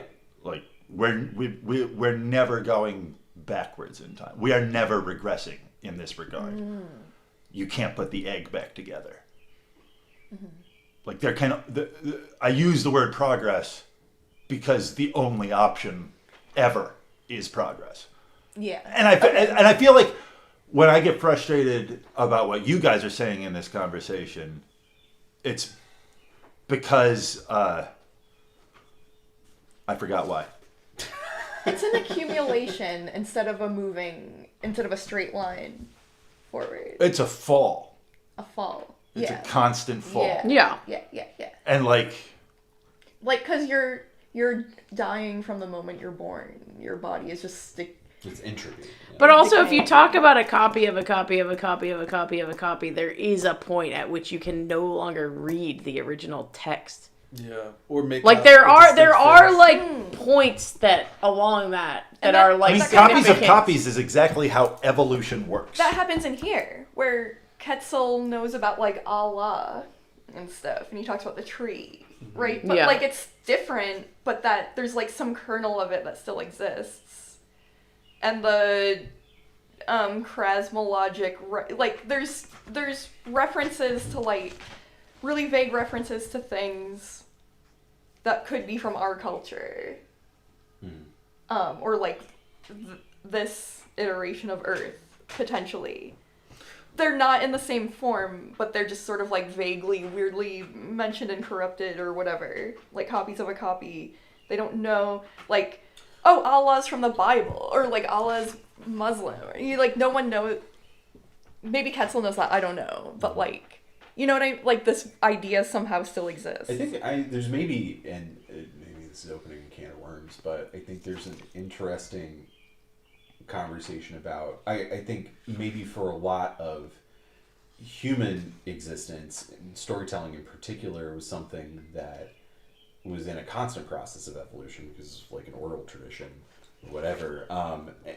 And then, but then, I don't know, I think maybe like you can think about a lot of this sort of earlier mode of human progress, for lack of a better word, as echoes, and less so than direct copies. But we are at a stage now where a copy can be, and I mean this is like probably it's something like Benjamin was writing about photography at the time, but we're at a stage now where like you can literally just make a copy of anything, like a 1-to-1, like you can make a copy of a digital file and it is the same thing. And Not of an EFT. right, yeah, right. Not if it's an NFT. But so, and I think that is it's different. I mean, and we'll probably find ways that it doesn't quite bear out that way. Like photography, we kind of realized is not like a photo is not a direct representation of the physical world because it's a mechanical process. Like it handles things differently, and so I'm sure that we'll start to find ways that this sort of like digital copying and stuff, or like AI copying and stuff, is in some kind of way significantly different. But at least at this stage, and this is probably something that we've always experienced, but at this stage,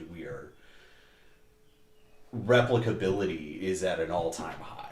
Like we've never been able to replicate with this kind of accuracy before, and that is weird. But it's weird, and that kind of changes how we experience these things, and particularly when we're looking at like corporate management of algorithms to like not to create art, but to create content that then money is spent on. It's just a very, I don't know. It's strange. I don't think Connor's wrong, but I also think that there are a lot of wrinkles, and it's the wrinkles that are worth exploring. Well, it's individuals, right? Like the thing, the can of worms I think you might have been alluding to before is that, like, yes, right now we have greater fidelity in copying than ever before because it is a line of progression that has always been going on. So when people in the past were like, "Oh shit, we have higher fidelity in copying than ever before. Nothing's going to be original anymore."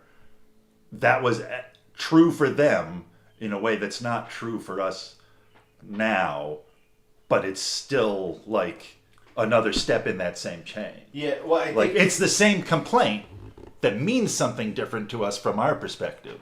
yeah.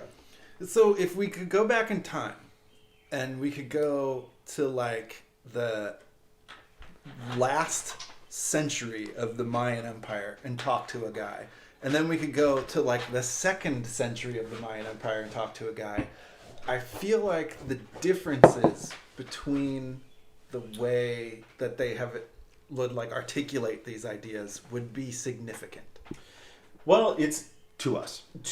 to us, not to them. We're at a stage where there is. I think you don't think that a guy at the like civilizations do collapse. It does happen. Countries do end. They're always collapsing. Monarchies are like that are go for hundreds of years, stop at certain points. And to have a guy who's in that very last stage, and then to have someone who's hundreds of years removed from it, I think that it's possible to oversimplify the similarities of their experience. We're better at it than they are. We can collapse faster than they can.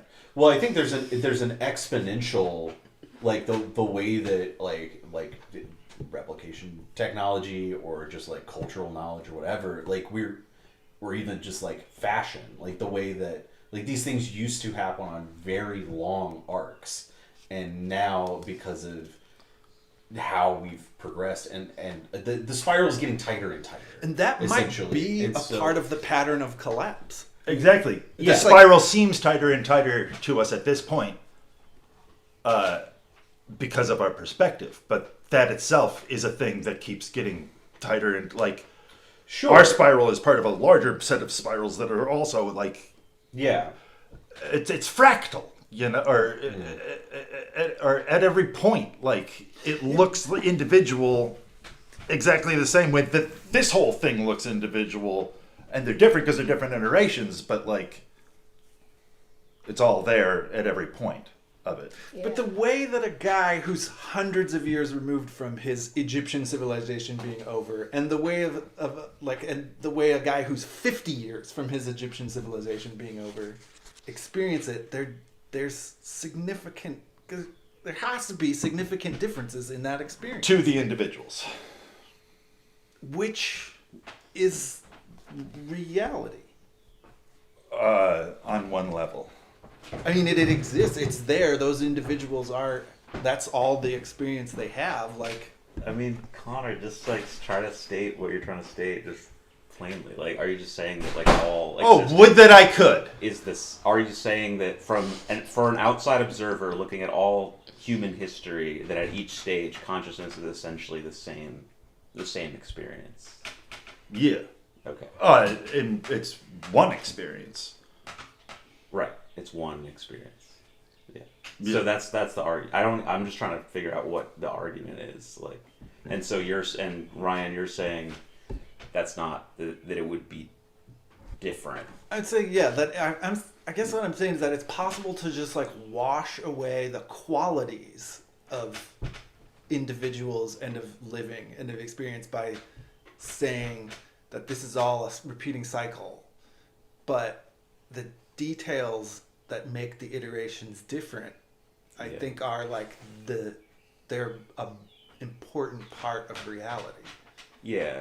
They're yeah. like I definitely think that consciousness like or experience like the changes cycle has lot. a weight. The cycle has a presence, but the individual also has a weight and a presence. You don't have our universe without both of these things.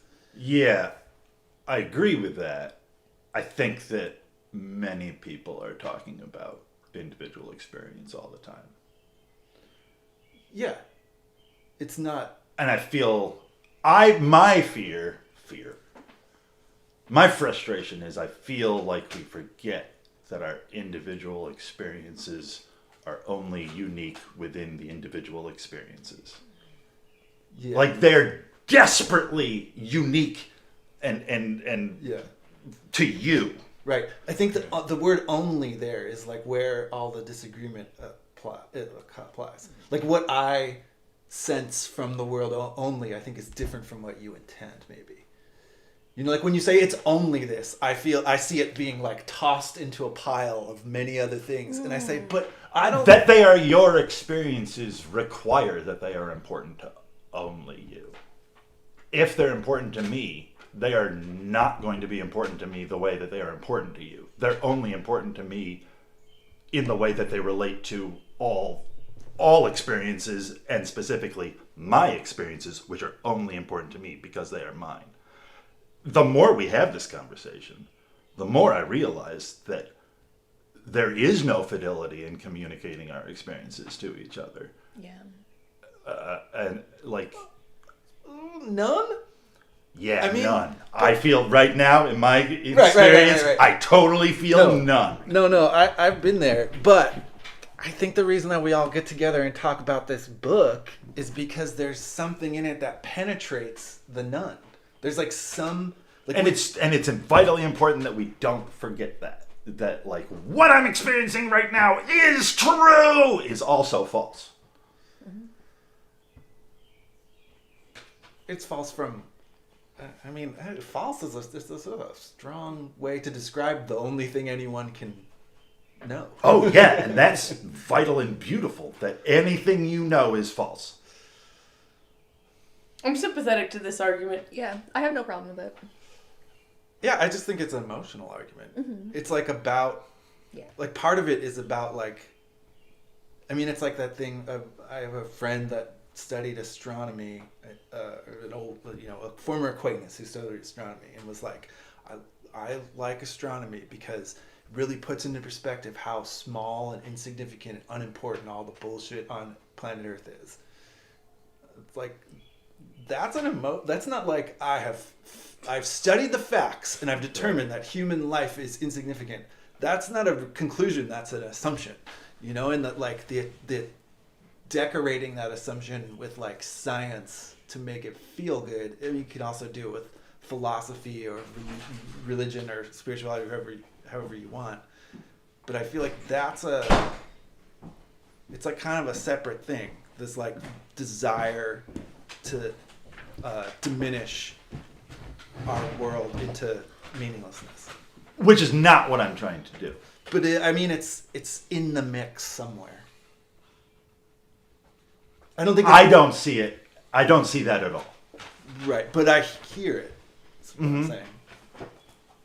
It's like somewhere in there's this guilt of like that we can't take what we experience or feel too seriously. We have to always remind ourselves that it's false. Oh, I don't feel guilt. When you use the word guilt, it throws me for a loop. Yeah. I don't feel It's more guilty. like keeping I feel perspective. Right? yeah. Like this is the beginning of empathy. This is the beginning of caring, which is the medium that binds individual experience into a larger A social reality. thing. I think it might be Even more than social. I think it might be possible to have gravity's empathy a without part of this. denigrating your own experience, but we I'm don't not. know how to do it. I'm I not think it's, denigrating my own experience. Like denigration is not a. I just want to recognize that like it's a molecule in an ocean, Yeah. but every molecule needs to be in the ocean. But you can't think that a molecule is the ocean. Like you got to look at molecules and ocean. I'm not saying we I don't need think to anyone would argue against that. The forest anthem. It's a what? Wow. The forest anthem. Yeah. Right. Both things have to exist. Like individual experiences have to exist, and they are real because that makes the larger reality. But your individual experience is bolstered when you can realize that it's just an individual experience. It's not the experience of everything. It's there's a book by an American philosopher, Richard Rorty, called Contingency, Irony, and Solidarity. That's about it's sort of his articulation of a sort of like ethical and metaphysical approach that he calls liberal ironism. Liberal in the like sort of classical, like philosophical way, not the political sense. Right. And the core idea of it is to act like to take your experience seriously, but understand that it's not the only experience, and to sort of what he calls the liberal project is to continually expand one's understanding of what is. is to continually add to your vocabulary, essentially. Like that lexicon grows, and so you go from considering yourself as a single thing to constantly trying to widen that circle to include others. And the sort of like ethical end point of that is you get to a point where that circle contains everybody. And that's what allows for empathy, care, solidarity, a big part of that. So, but you can only get there by recognizing the contingency of your own experience. So, yes.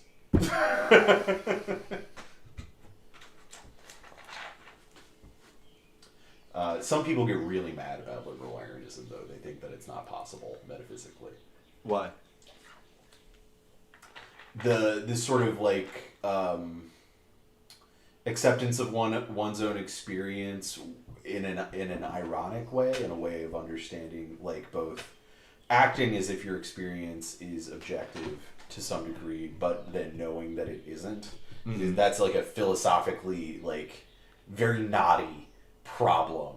Because people don't like play. Yeah, well, and they don't like paradox. Oh, how can you be and not like paradox? Well, there's a whole set of philosophers. They are called analytic philosophers, and they do not like that. So, yeah, it's complicated. I mean, but like you plenty of people out here with bad ideas. Yeah. No shortage of that. Sure. Yeah. Oh, yeah. I mean, plenty of bad ideas, but Yeah. I'm just saying that's how. Yeah. Because everyone, like, to your point, everyone is constructing their own version of everything. Mm-hmm. And many people, also, I think culture plays, you take this country, there's, like, a huge premium on the individual as right. it. It's one of the biggest fantasies this country has. Yeah, but it's heavily individual. promoted and it's heavily like indoctrinated and it's encouraged. So that gives way to plenty of bad ideas. Mm-hmm. And that's why we have to vote for Marianne Williamson. And a paradox is not convenient. Yeah. A paradox is very inconvenient, for sure. I think that like this idea of the widening sphere of people that you are considering, it's like been hijacked by managers. Right. By like a managerial mindset has taken this thing that makes a lot of sense, like as an ethical, philosophical thing, and try to like industrialize it and be like, it's turned us into this really, I feel it's like everyone at all times is trying to solve every problem of society from the point of view of a manager that has control over society, which is like a person that doesn't exist, and it's also cannot exist. Yeah, and it's also really strange that everyone is expected to sympathize with that character. Yeah, why would anybody want that? Yeah, like why? Like when we say, okay, this is how I want to deal with social problem X, like it's immediately judged of, like, does this solve the problem for everyone everywhere? Like, well, then you haven't come up with anything. You're not saying anything about how to solve violence in society. Human cultures weren't ever designed to fix problems for everybody everywhere. Yeah, and then that's like the entry level bar now to like having discussions of how to change things with society. It's like, well, but this is going to apply to everyone, so let's look at the worst case scenario for when every person has to follow the same rule. But that's that's how a manager has to think, because a manager's job is to take a whole bunch of people and like automate the experience of what they're doing. Mm-hmm. This is why we need to be sectioned into small towns with discrete cultures that are afraid of each other. Yes. As in Napoleon of Notting Hill by G.K. Chesterton, Gene Wolfe's favorite writer. As in Byron and Tripicon. I've been saying all the other 200 people. That's what I've been saying for years. You can only have 200 people. Well, that's anarchism too, right? Yes. Mm-hmm. That's like the idea. I mean, he's not Different townships. Or there are a lot of different ways of approaching groups in anarchism, but I mean, generally speaking, the anarchism is not something that works on a massively organized scale because it's antithetical to that. It It also reminds sucks. Anarchism sucks. No, that's why I think it's good. I don't think we should be doing anything on large scale. Yeah, on we're that. li- Yeah. But we like, are the living being argument inside of a group that is anarchist and using the models that anarchism has developed is horrible. Oh yeah. You talking about sure. Occupy? I'm talking no. I mean, that's not the experience I had that I'm talking about. But like, I'm talking about sitting around and trying to have everybody Consensus. exactly Yeah. consensus sucks. Oh, People it's always difficult. self-hierarchy anyway. Like it's always like a facade. They like Yeah, it's always egalitarian setup. it's always 20 people sitting around and 2 of them have opinions and one of them's going to dominate the other and the rest of them just want to go smoke weed. Yep. And that's why we sneak away. I also think a lot about that Vonnegut quote where he says like 100 years ago, a person who was like moderately talented at singing or telling stories or dancing would be a treasure to their community and would have like a great life. And now, like that person competes with Beyonce and doesn't make anything. Yeah, I've been Vonnegut- thinking about how Vonnegut was a famous Beyonce hater. So. Yeah. yeah, I've been thinking about our treatment Bell of Hooks, the mentally divergent, Uh-huh. and how like in prehistory this person would be, as you can see in Midsummer. This person would be the best person, and now we kill them. Yeah, but there's such an interesting, like all of the I guess like the every extreme state secretly contains its opposite. That like all certainty smuggles in the thing that it's trying to banish. That's another Vonnegut thing. That's Cat's Cradle. That's the whole point of Cat's Cradle. Oh yeah.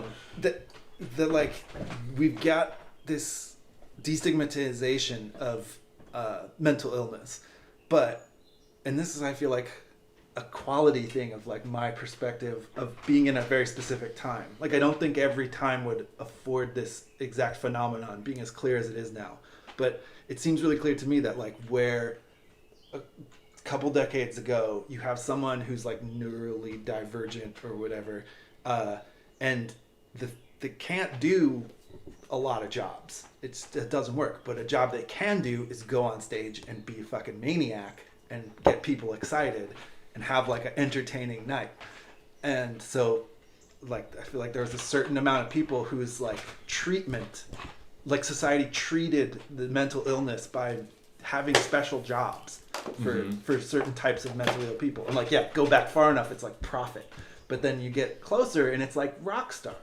And Sure. And now we have crossed another threshold to where, because of the like systematic kind of industrialization of even the smallest record labels, now that there's like such a clear like mechanical path to doing that job, people with the mental illnesses are now it's like okay to be like a mentally ill office worker, but we don't have mentally ill rock stars. I'm sure that's not I don't think true. we even have a rock star. I'm not saying we don't. Well, and I think that's part of it. Like I'm not saying we don't have them, but we're shaving away the possibilities. We're shaving away possibilities. Well, I think we've taken. I think it's just that our cultural stars are a different type of mentally ill. No. Oh, okay, yeah. I also yeah, think there's only one rock star. like I am and it's Beyonce. sure that Taylor Swift is mentally ill, right. but not in the same way as like Freddie Mercury. Yeah, we're You're not. mentally ill in the way that money makes you mentally Yes, ill. yes, and like sociopathic Ego. needs Yeah, for yeah. power. We're Yeah, selecting. exactly. We're not selecting for like people who And say takes, shit like- you'd never heard before. We're selecting for people that go for success in a way that Yeah. few would like Yeah, allow just give themselves. people Right. what Yeah. they already know that they want over and over and over again, Yeah, which was and my just point. become a Yeah, monster that's in the process. we have a formula. Yeah.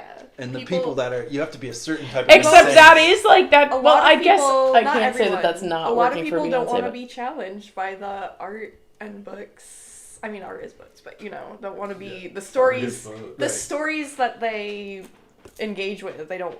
A lot of people don't want to be challenged by them. Yeah, and the people that have the ability to like put a challenging thing out there know better to do that now. They like know. Right. They have a list of things that succeeded and a list of things that didn't succeed that are somewhat like the product they're developing. And they say, we go all the way on the right list and we get rid of everything on the back list. I think we're looking at success in a radically different way. Yeah, because I think now. people are definitely still making good, challenging stories, but like, and they're probably still getting published or like made into TV and movies and stuff. But is that like what's flying off the shelves? I don't know.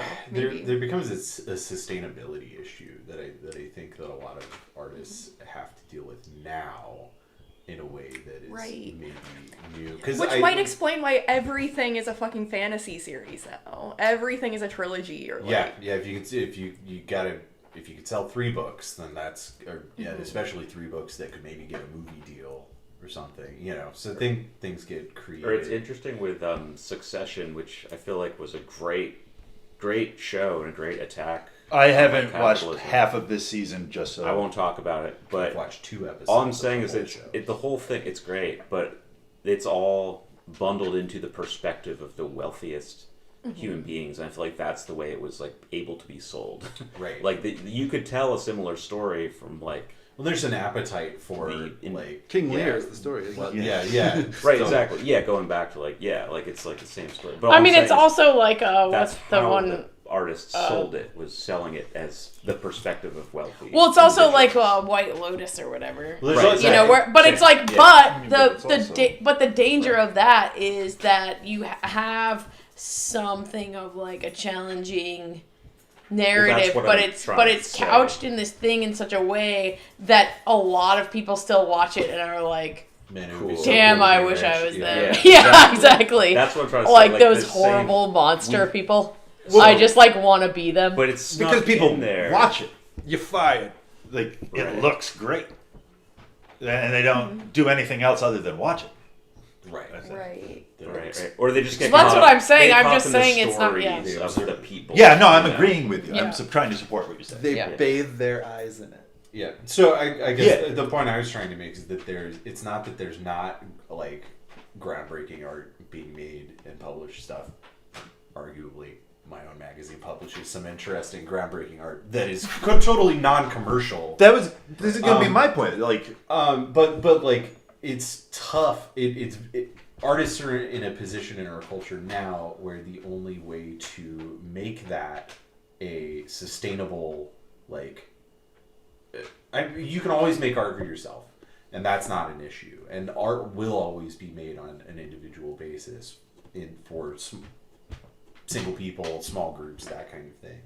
But we live in a culture where you have to, pay your mortgage, you have to do all this stuff, and so there's a sustainability problem for people who want to try to make this their lives, or the only way to make it your life is to either be incredibly strategic about what you do and how and when, or it's to just completely, go with the most, I don't know, like I'm doing this just freelance writing for different websites, which is not it's fine and I don't mind doing it, but it's also not like There's no I'm not pension. making art, I'm just You're and not maybe like I'm finally doing freelance for Yeah, these. sure, yeah, things. exactly. It's like, that was probably part of your what you thought you could do, but it was maybe not. It's you get into a position where you end up leveraging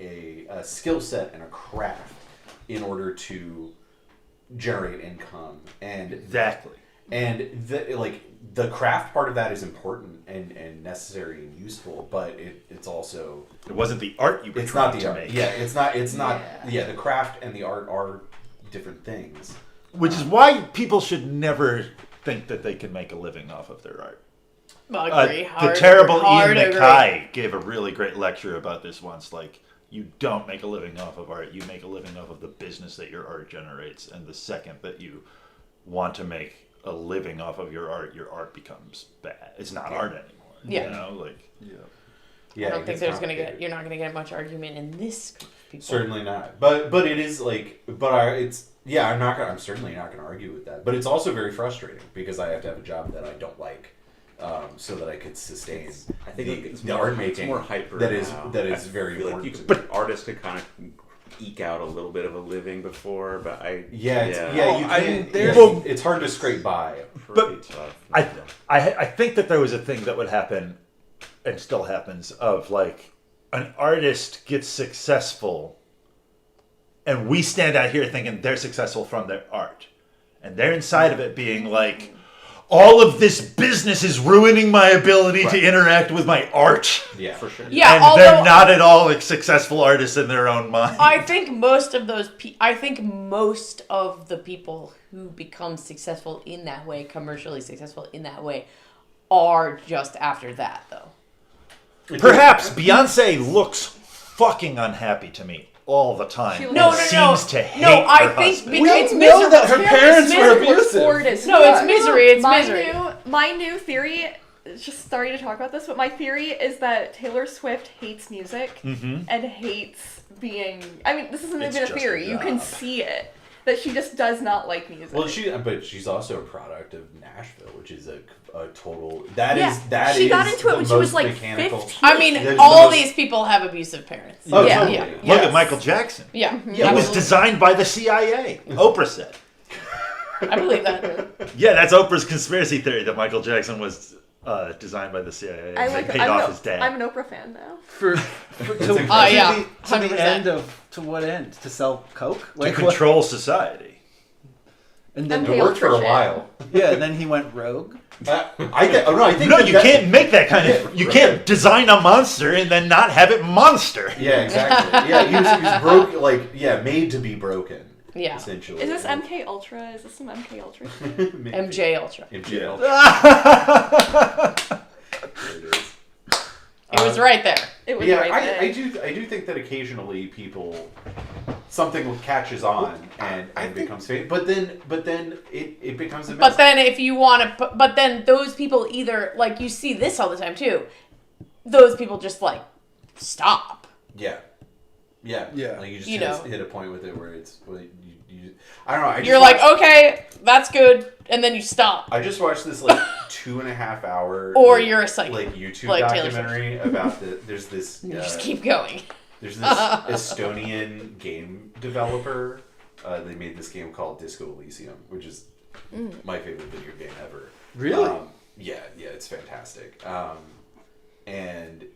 But it was developed by this small like artist collective of Estonian like anarchists, and so it's like it's a fascinating game, and it did astonishingly well for an independent game, but money got so tied up this company that they had to form ended up getting like shunted between a couple of different like venture capitalists, and like they're essentially but also the people who are making the game have like they're not perfect people or anything. You're watching this documentary where these people just want to make games, like on both sides, like they just want to like do their thing and work on their life's work, but because it became successful, there are so many things surrounding it that they can't anymore. Like they cannot make the thing that The that pressure got them is to too that great. place.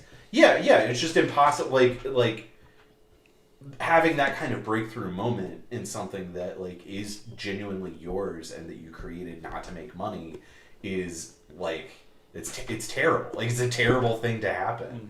But it's also the thing that every like struggling artist wants to some degree because it affords stability in a way that nothing else has up to that point. It's a real catch-22. Your only other option is It's a false stability. Yeah. You have like rich parents or something. Yes. If you got rich parents, then none of this matters. But that's I don't got really, rich like- parents, but I married a girl who doesn't care what she does with her money, and I found an insane woman who will give me shit for free. But you're they're also still not, operating like- on a very small scale. But you're Right, also which not, is also very but- important. Yes, but Yeah, I'm yeah. talking about people who have commercial success. Like there's like if you are already in a like certain privilege layer, and I feel very privileged to be able to only make my art and I'm not having have to like do another I'm job. trying to explain Peach House, which is like I was trying to my mind like okay like you have like It's funny to whisper. I just was thinking like well okay they got very successful off of doing the music that they wanted to make. It just so happens to be that the music that they wanted to make was already bad. So it's not gonna like get bad by becoming successful. Spicy beach. But also house there's like But it gets like if they were in the beginning, you're making it because you're like, I want to make this thing, and I think this is the thing I want to make. And I mean, you're only saying I think this is the thing that I want to make. Yeah. And then when it becomes popular, or successful, in order for it to be successful, it immediately has to be, I want to make a thing that other people want me to make. yeah. You know, even if they want you to make the thing that you originally made that you wanted to make. Yeah, you don't want to make It that has anymore. become what other Yeah. people want you to make. Yeah. And it can't be the same thing. Well, that's why. Yeah. That's why some creatives take the tack from the beginning of like, I just want to make there's a tactical way. Well, of and that's what I approaching meant. it. That's what I meant earlier when we were talking about when you said the thing about like artists becoming successful and then being like, this isn't. I'm no longer making my art anymore. But then, Yeah. but then I was then that point I was thinking about like painters and stuff, and like having went through art school and seeing how like the entire thing is just about like branding and shit. That's like all of art school is about like creating a brand for yourself and like blah blah blah because it's about trying to like create commercially viable artists. And then Mike is also not good at doing.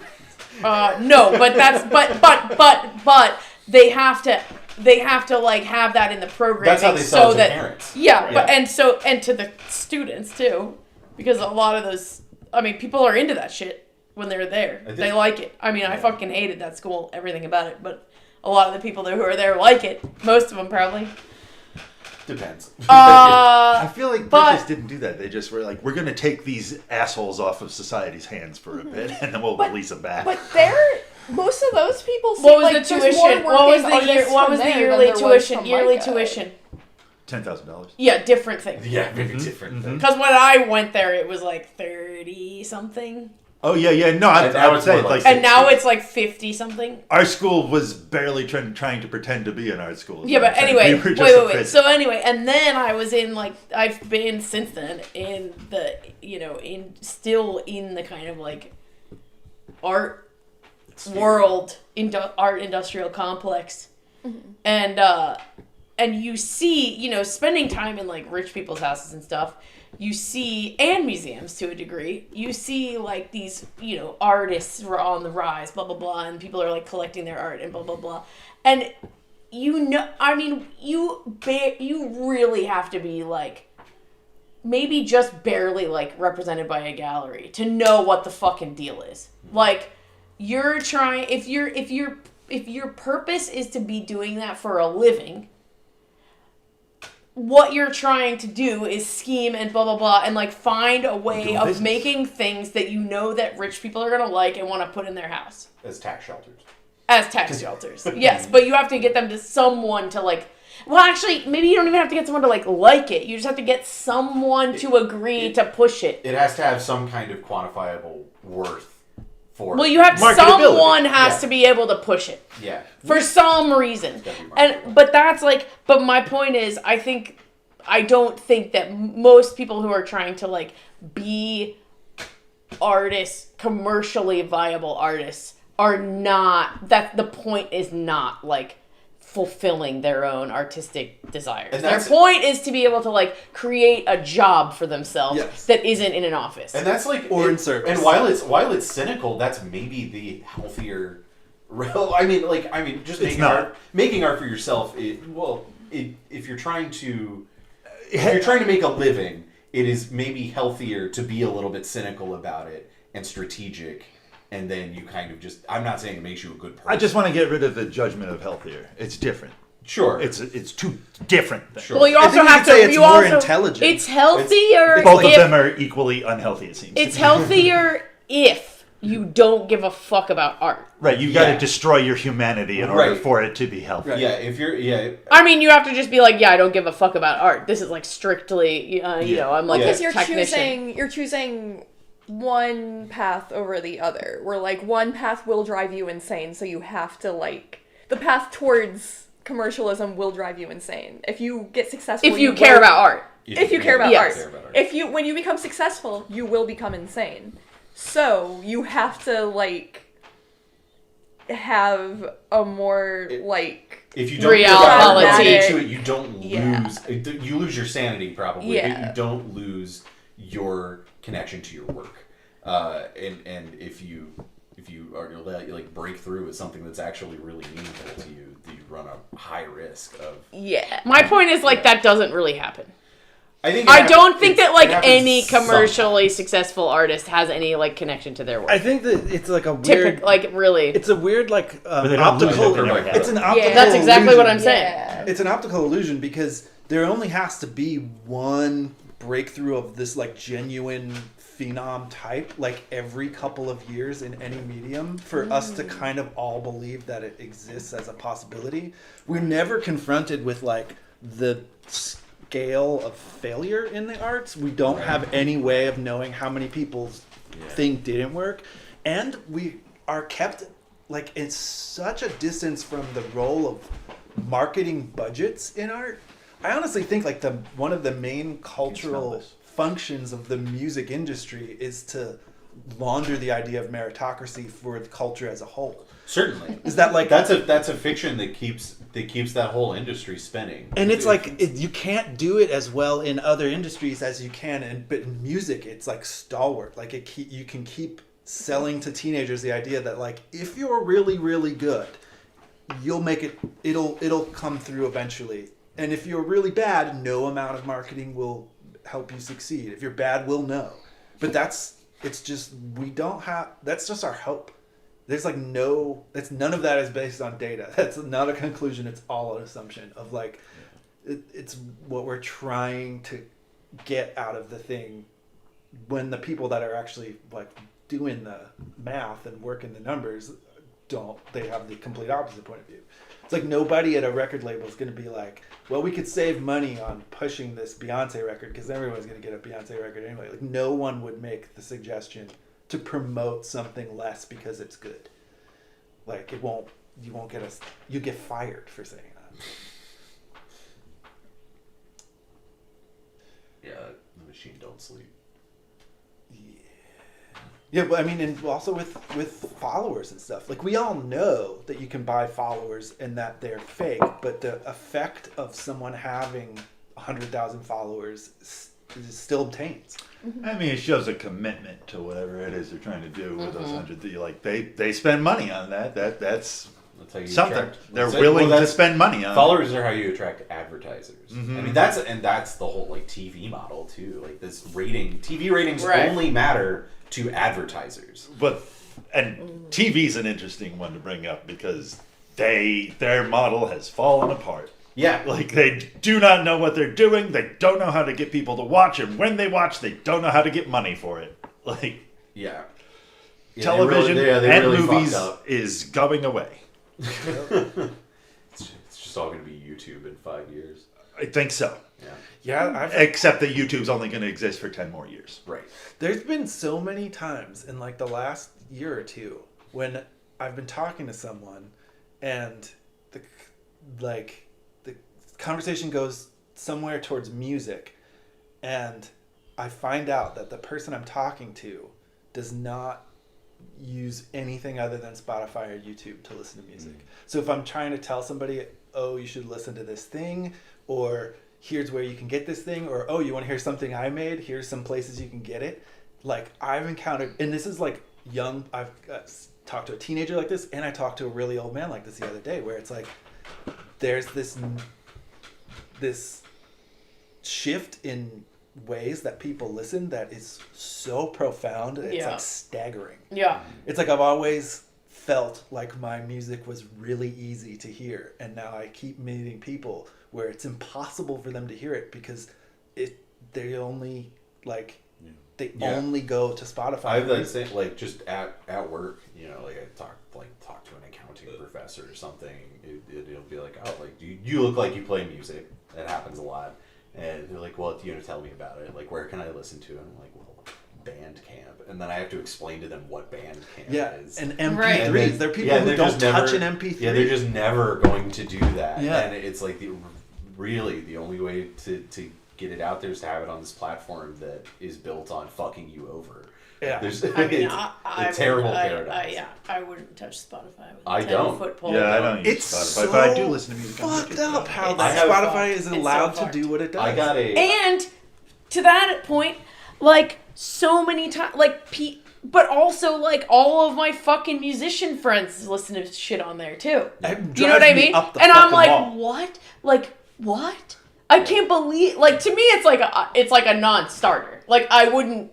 There's like I will never use that. Yeah. It's just like not. And it's all- It's I mean, like I just don't even enjoy it. no. Also I hate that like I just like records. I mean, not like necessarily records, but like I like to listen to an album. Yeah. Yeah. And everything, Right. I mean, and this has been true Spotify for does 20 not want years, you to though. listen to an It's been album. true for 20 YouTube years does. that people have been Yeah. like on like mixes and stuff. Yeah. Yeah. Like this started, I mean, maybe not 20 years, but at least 10-15 years. People have just been on like, you know, I mean, when people started with MP3s, when digital music started to begin with, like iPods or whatever, it was like MP3 players. It was just like the shuffle.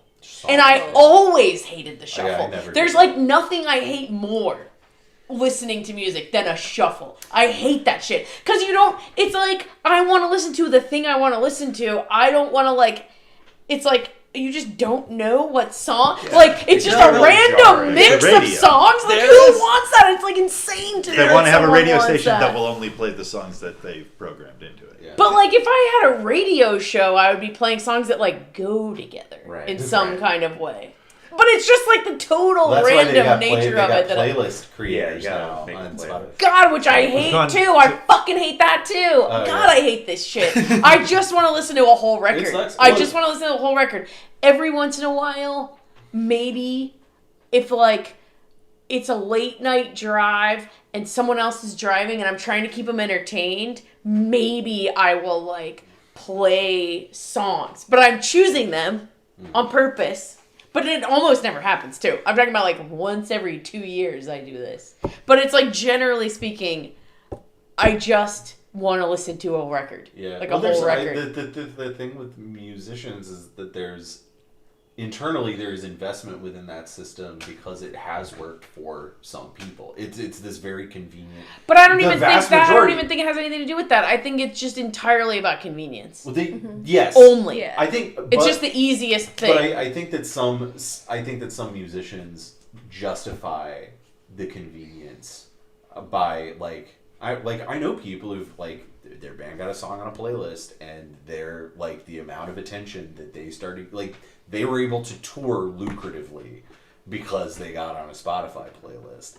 And that sucks. Yeah, that's Like, very fucking bizarre. crazy. it's fucking awful. Yeah. But, It's like, just because some Spotify was like, this guy, and people And- were like, okay, yeah, this guy. It's like All right. extortion. It's like a weird form of extortion where it's like, we're not going to pay you jack fucking shit, but there's a weird outside chance somebody else might pay you because they saw you on our site. So, and we're not going to ask your Well, permission either. it's the classic exposure argument of Yeah, like, definitely. I'm not going to pay you because and very this occasionally, very occasionally, Right. exposure And it- is what gets And through. it only needs to work once every couple of years in any particular medium for people to go, all right, well, that's still in play. Yeah, I it's mean, like- my shit's going to be that good. So as long as it's that's like a possibility. 0.0001%, Yeah. like can have that kind of experience. That's what drives everyone else toward it. Yep. yeah, I mean, it's the lottery. Yeah, it's like you Yeah. only have to take like the tiniest amount of people who are trying to make it happen and throw them like the most minuscule slice of a budget for like the budget that would be spent on promoting the new Lizzo record. You can give a fraction of that to like one random and then it keeps the whole game But going. even for like years. even then, like my friends who got Well, it's whatever, not you giving them. started getting 10,000 plays on Spotify or whatever, they still like have day jobs or whatever. yeah, they're like fucking destitute. Yeah. Yeah. Like they're not successful in a way that they're like. It's just maybe Supported. maybe they don't lose money on tour. They like Yeah, break exactly. even on tour Yeah, instead they of can break losing even money. on tour instead Yeah. of losing money, Yeah. and then still have to, you know, like they can pay their rent for the month that they're gone, but like that's it. You know, they still got to find Yeah, money break to break support even. it. Yeah, Yeah, is your best. It's Yeah. fucked up. Yeah, I should. The only I think Spotify playlists that I'm on are a pro Anna playlists. What? Pro anorexia playlists. What? All include one song that I made in like 2002, and it's had like Pro no direct anorexia effect on my life, but it does make me think sometimes like that is.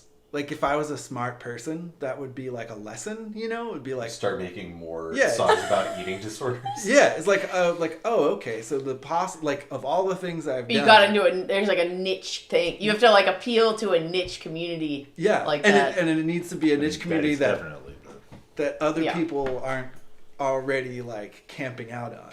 Yeah. What is the song? you got to create. It's called niche. Stop Eating. Oh. Well, And is there even any lyrics, or is it just like? The whole entire thing is about me not liking food and not wanting to eat, like because and this is from your rapping era. yeah, Wow. the hook of the song is food is disgusting. It's what they make shit from. You're vomiting backwards, get poisoned, get cancer. Oh goodness. Yeah, no, it's like it is definitely pro Anna song. Like, absolutely 100%. All the lyrics are about like the world's too noisy. I'm too flawed. Like, I'm gonna control the one fucking thing I control. I'm gonna become really sharp, and when I die, I know whose fault it is.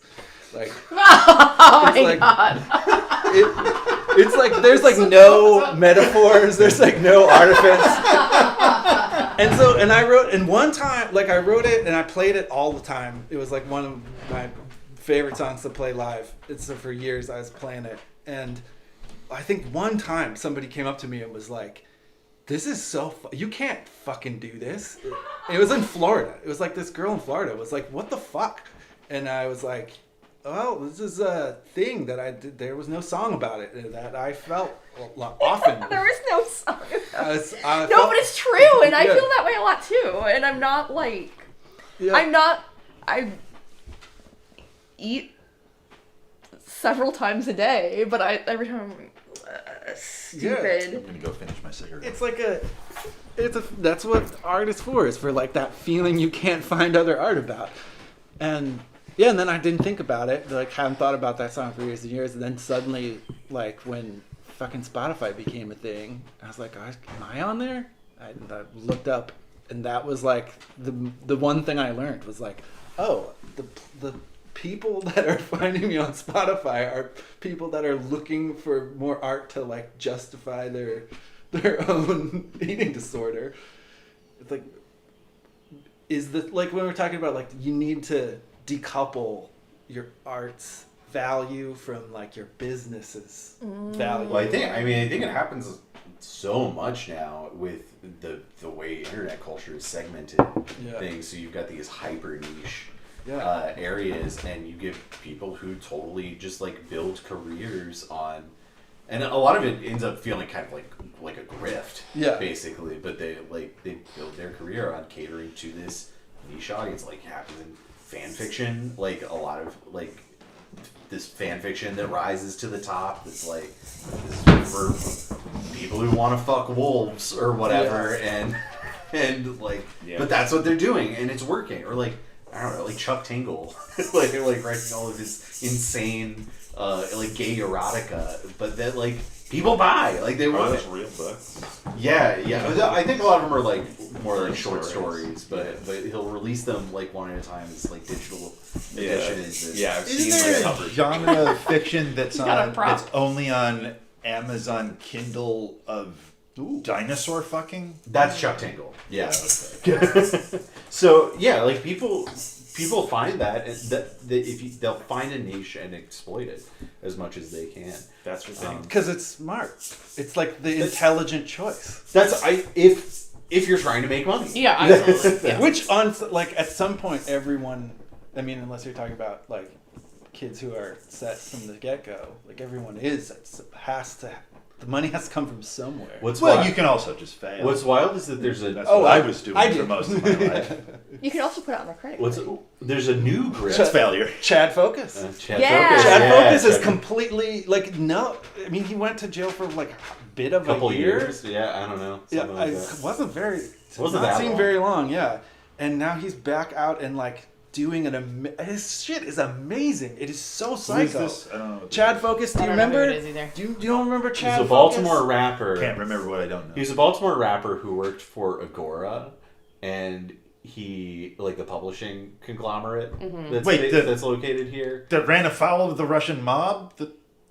Yes. Yeah. Yeah, that company. Yeah. Right. He was My like a ex marketing sister. manager or something for them, and he had a credit card that he used to just further his own rap career. Do you Like he remember any of the embezzled billboards? like thousands of dollars, like blatantly, and then he went to jail for it, and now he's back out and he just has a rap career. He bought billboards in Station North and like the remember you talking 28th about that. Street exit. It was so It was incredible. incredible, yeah. He bought like using just his work credit card with no authorization or knowledge of them. Incredible. He bought all these billboards, and a bunch of them were, "I'll teach you how to get rich. I'll show you how to do this." And then What you do is steal Yeah. the money. yeah, then Well, then yeah, he that got is caught. the only way to He do it. went There you to go. jail for like what white collar crime amount of months, and then got out, and now he's continuing to like do the rap stuff, but he's also continuing to do the "I'll show you how to make rich." I'll show you how to get rich, and he has like these. His Instagram is just absolutely fucking amazing. It's like all these. It's like he somehow got the dude who played Omar in The Wire to like interview I him. saw some videos from And that dude's dead now, yeah? Like, so he, Yeah. like, has this one interview he did with that guy, and he, like, continually cuts tiny little slices out of it and, like, puts them up, and every single one is absolutely nuts. But he's, like, talking about how he uses bots to, like, simulate Spotify listens. He's like, anybody can do this. It's a cheat code. It's like, I'll teach you how to do this. And totally on some, like, Tony Robbins, like, Yeah. buy into my whole thing, and Yeah. you'll become... Wow. And I will show you how Yeah, to game it- the system. One Like- way to get rich is to teach people how to get rich. Oh yeah, we've talked that's a about that. massive- We've talked about that before. That's a tale as old as time. It's for like sure. pretty fucking awesome that the dude did it the way that he, like, his specific way of doing it. It's just got to be the coolest. There's way. there's a new grift now. Scams. ChatGPT has created all brand new grifts, and now what people are doing is generating like 30 novels that are just variations on some like public domain IP. So there's this one lady who like has like 30. She's written 30 novels, but 29 of them are just variations on Pride and Prejudice. And they're just ebooks. Like they're just ebooks that are on Amazon, and people will like they're probably cost like a couple of bucks or something. And the whole grift is just people will buy this random shit because they're like into this like whatever alternative Pride and Prejudice shit. It doesn't matter. Like the books are probably unreadable or something. The whole point is just getting people to drop a couple of dollars on something and then not think about it ever again. And if you do that enough times, you make a lot of money. It's absurd. the changes in the Nintendo Switch store over the last year has Oh, been really yeah. interesting. It Yeah, went there's a from lot being of- like feeling very tightly curated with like little weird things coming Indie in now and games, again, yeah. to now it's like an onslaught of spam games, like games like the Yeah, just trash. just absolute clear garbage from looking at it. And then they'll have names like Super Fight Simulator Sword Boxing Loot Game. Like, so that the titles themselves are just like a Just net for keywords, search. Keywords, yeah. yeah. Yeah, and it's kind of amazing because it really seemed like the idea beginning of that store was like Nintendo is a name you know for quality, like Mario and family shit. You know, you're not gonna find hentai pinball, super naked girls card battle. They have stuff like that? They Yeah. do. Wow. Lots of it's kind of amazing. Like it is. but I mean, who knows what's actually in Yeah. it? You know, it's Yeah. it's all just It won't run. yeah. Or I mean, it might run. It might. They're probably just reskinned versions of the same thing. Yeah. I downloaded a lot of those ROMs in my freshman year of college of like Penis Mario running around and stuff like that. And it was delightful. Sure. The book? We're very well. We are like it's 12:40. Yeah, we haven't talked about So we have 20 more minutes of book club, and I was just wondering if anyone. We've only talked about the mummy color. it. Yeah. I have Or we talked about an important scleroderma. And discovery. that's a conversation that we had already had. But I just wanted we to dug into see new if they're. Oh, now we know it's made out of human skin. probably. There's one. Just as thing there are in other here- things that we. There's What? one thing in here that I think It was is Mark's phone. Yeah, sorry. that I think is weird, and I don't know if it actually matters or if this is a question that has answers. But Chenille, when she meets in the beginning of this chapter, when they're in the house, Yeah. yeah, The old mansion. she so she like is watching for Silk, and he comes, and then she like quickly gets dressed and then goes to meet him, and then's like, do you want to shrive me? And he's like, well, maybe, but I'm here to see Orchid. So she's like, okay, I'll come with you. Like, she like really wants him to shrive her, and she's like, well, okay, now we can go back to the mansion. Do you want to, I can sit on the litter with you and you can shrive me then. What is going, like, why does she, what is she... I Why might does be she wanna get totally shriven? wrong, but I'm thinking that maybe she thinks if she's shriven that the god won't possess her. Yeah. Because, yeah, she's really concerned about that. Yeah, I feel like she's trying to do anything she can to avoid the gods fucking with her. So she's like, I'll get forgiven, I'll do whatever it is to Like, keep them out. Oh, I don't want that I again. gotta do some religious stuff. Yeah. Yeah, It's like, more like she's being superstitious more than there's something she wants to tell him. yeah. That was my Okay, I like that. impression at the time. I Like, tend to agree. Because she's Yeah. very concerned about that Yeah. at the same time, through this whole thing. So that, yeah. I like and that. it's sort of like she knows all that, like, it's one of those situations I think where it's like religion was this whatever thing old people do, but now that she's been possessed by two gods, she's like, oh, there's something to this. So what do I got to do? Like, what? Oh, right. That She's was also real. like, how come dudes never get possessed? And she looks like, well, they do sometimes, but it's different. And then we get Auk, who's like Yeah. clearly possessed Yeah. doing stuff. Well, that's another part, because on the second page, when she's like, do male gods get possessed? And then he's like, one of the, oh yeah, sure, like this guy and this guy. Or minor male gods such as Catamitus. And I'm like, well, what the Drops that fuck in. is the Yeah. implication of Well, that? I mean, It's like we when you know get- they were all. Crazy. I mean, we know they were all molested as kids. Yeah. Right. Pretty much like, oh You yeah, write this, off, oh, this yeah, kid he was possessed by Catamitus. He Yeah. was possessed by Catamitus. It's Had to like, do it. Yeah. It's like, yeah, that's Sorry why to I all those fucked kids. them. Yeah. Oh. That's all. Silk draws. I just have a lot of tiny things in this. Scleroderma being the lady at Ox thing was, I guess, the biggest. Seemed like the most significant little mystery. But okay, so this is a very petty thing. I feel like Silk hasn't drawn circles on his cheek for like a book, and that he's doing it again now. The first time I read it, I noticed that, where I felt like his mannerisms switched up.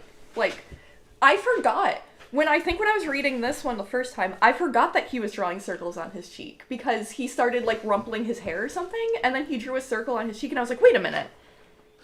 Yeah, I He feel like I was need to rumpling make his, like so he was doing something else, or, like, adjusting. He had a different mannerism for, like, a period of time. yeah. And I so- definitely need to make an Excel sheet about the fucking circles because I felt on this read there was this whole long stretch where I was like, oh, I guess he just doesn't do that anymore, huh? One of the first things when we moved into this book that I said is I think that Silk is somehow possessed or something when he's drawing the circle. Yeah, It just I seems thought like we such talked a- about that. Yeah. Well, it was a speculative Yeah. thing before we even got into the text that we talked about. Well, so then it would be so wolfy if he's doing this thing that is a signal of his possession while fucking Chenille's asking It's him. an indication of Guys. something for sure. Definitely. Yeah. It would make so much fucking sense if it's that he's being possessed because he's telling Chenille, oh yeah, guys sometimes get depressed. And he's possessed by the outsider. Right? Yeah. Because we're when I was trying to think of when does he get possessed by Pos? Late. That's like, It's a very... like when they're okay. I like the. Oh.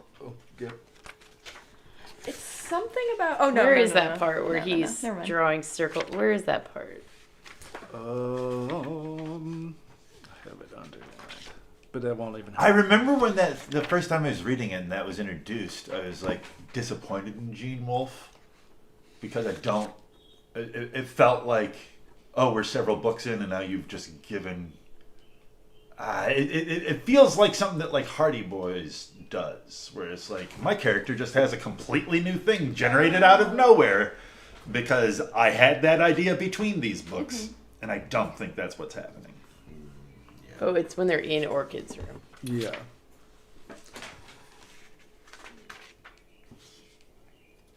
Yeah, something specific like that, where he, like, is specifically saying that Silk's having a mannerism, I think.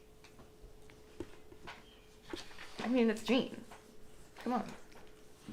I read a whole bunch of Old Testament of the last couple weeks, and I feel like Ock's speech does kind of have an Old Testament, like Exodus vibe. He's Moses. Oh yeah. Yes, the way I really appreciate the way that it comes across in this thing, where he's like, they don't want to push you around. Why should they? When they want you to do a good turn, they say do this and this because it's going to be good. You're going to like it. I feel like that is it's like very much an Old Testament like way that the prophet speaks. Like, you're going to do this and this, and you're going to like it. This kind of like weird clipped, very familiar language that's like almost a little too like direct, or the assumption that you're like talking to a very small group of people that you're very intimately acquainted with. Well, I think these are his, like, his knot, so to speak. His like, rough and tumble dudes who, you know, like people who kind of know him already. Yeah. And they're like, oh, Auk is saying this weird shit. Let's go listen. And he's like, you know. The cinematic effect of like us seeing him doing this speech, and then like by the time the camera has pulled back to show who he's talking to, and then we see they all have guns, I really like that. Kind of Auk is like a little oasis of fun in the book right now. Yeah, that's my favorite part of this chapter. Yeah, it's like everything that's going on with him is kind of funny. He's almost like the comic relief right now. So people are still kind of on the fence about his ideas, right? Yeah. Well, and it's also, I think it's like intentional that his idea is not super clear. Like, that he's not saying we're on a spaceship, you're going to get on a little spaceship and fly to a thing called a planet. He is saying it as good as he can for someone who doesn't have any of those concepts. And so it makes sense that people would be like, I don't know what to fucking do with this. It would be really information. confusing. Yeah. Yeah. But then Tartaros has it, I feel like, nailed it. He's like, some people, like, the thing that you just suggested, a thing that's going to take a life of its own in certain people's heads, that's all you can do. Now go steal some money. But don't spend it, because we need to put it in the tiny spaceship. In the beginning, I kind of felt like Silk's attitude towards the woman who answers the door is like a little bit interesting. Like, and also the thoughts he has before as he's waiting for them. Like, he's having these leadership thoughts, which are new, right? Like, he knocks on the door and he's like, everyone's looking at me. Like, what should I do? Like, is this very leader-like? I thought that was interesting just for Silk. Like, we're seeing how he's changing as a character. Yeah, he's aware of shit that he would not have noticed. Right, exactly. Yeah, and it's interesting because he acts pretty dismissive towards the woman who answers the door, and even like when we get a clip of his internal monologue, he's like, "She's not attractive," you know. He's like, "Take me up there." Yeah, you know, take me up at once. Never mind. You know, like barking orders. He's barking orders at her, but he softens with his friends though. But I feel like maybe with new people, he's kind of taking on a little bit of like a. I don't know. I think he's a little bit more of a boss role. And he also makes that comment of like, hey, I got to fix up the palace because if there's going to be a Chaldea, he's got to live in the palace, and I got to entertain the big guests in the palace. Like, he is disappearing into the role a little bit. Yeah. So that could, in pieces. in turn, make him see someone else in their role more. He's like, this is a cleaning lady. Right. I'm the Callie. Yeah. Where's Orchid? Oh, the cover too. This scene, in chapter 2, this scene is the last thing that happens. Oh yeah, with Yeah. Ziphius and Yeah, I was is it always- Saba, the one who's like Right, yeah, Saba, who's kind of an interesting character. Yeah, it's really But funny. I've always trying to, like, as I've been reading this, I'm like, oh, is that this scene? Is that, Yeah. no? And then I was like, oh, Wait, can I right. see that? Do you get Yeah. to see the big ass Trivaganti babe? Yeah, that's the one sitting in the chair. Oh yeah. Well, what's weird is she's surprised by Mucor in the mirror, but It she's is looking weird. away from it. Yes. But I think this is just for the Is image. there another mirror? Well, if you see someone in the mirror and you're like, that person's not in the room, Oh, you she's looking immediately for look her. at the other up. Yes. Yeah. Ha ha ha. Oh, and look, then there's the little metal face. Yeah. I was Yeah. thinking Tear it in would the be better. background. It was just better I for love her this to be painting. looking It's fucking because great. like that would be the back of her. These head, are and the it's best better for covers the of all the image, Gene but- Wolfe books. No, I'm but- sure we've talked about that before. I think these are the original It's cool. covers, like the Yeah. yeah, the art from the original. Yeah, Great they're great. picture. Art! They're so good. The amount of detail to this scene is really nice. Like, even the coverings, like, on the seats, because everything was Yeah. covered No, up. like the person who made this image actually read this book, Yeah. Yeah, unlike Or that they got- fucking crazy severe. or they got very, very specific notes. Why are there, like, I some was things on the wondering that floor? just the first time today. Yeah. It's Just like earlier, flowers. It like, looks like. but there's a cup. There's this like blue There's a cup. bunch of paper on the floor, too. I think it's because just they've just now like, you know, it's The like cup a could new. be for It's like Orib to been drink basically water. disused. They had a ritual. Oh, there was another big weird That question little mark ritual. I had. Mayterim's marble's long black skin flapping in the wind. What? The canopy retraced and Maytera Marble entered, her long black skin and wide sleeves flapping in the wind. Who's thinking that thought? Because it sounds like an Orib thought talking about her habit to me. But it's in this chapter. I mean, Orib is in the room. It's, Skirt. Her long black skirt. It's a bad scan. I was like, that can't be right. Oh, I was Incredible. It's a bad scan. I was like, what a wolf thing. You know that like, thing happens when they scan the books. Yeah. That's relevant. Yeah. That's relevant to today's thoughts. Copy of a copy. So yeah, I had the this copy. whole thing of he was dropping this bomb on us that like the skin is like draped off because it's so old. Oh, you know what? There's like so in later in the book, you know how we've talked about it That's a before. question I can answer. How there's a part where Horn is like, and then I walked into the room or something. I was reading the Earth list, and someone and like you know, no, I think it was actually on Reddit, and they were like, I found it. They like changed in like the most popular copy of this book. They changed it to say Horn. And I was like, wait a minute. And I looked in mine, and mine says Horn. And I was like, but I thought I remembered reading that. So maybe it's just that, like, I knew about it. It was just a weird moment where I was like, did I create the memory of reading that moment? I may have. When I, like, read someone on the internet talking about it, I might have been like, oh yeah, I remember that. You know what how you do that Yeah, sometimes? yeah. Or, because I also had the ebook, so I might have read an ebook of it first. There you go. So just a big. That's Anyway, the this made first me way think I about it. read this book was on an ebook. I'm just remembering that now. There also, I I mean, bought it on remember tour. there's maybe it was in Lake or like there's a section where Silk goes and talks to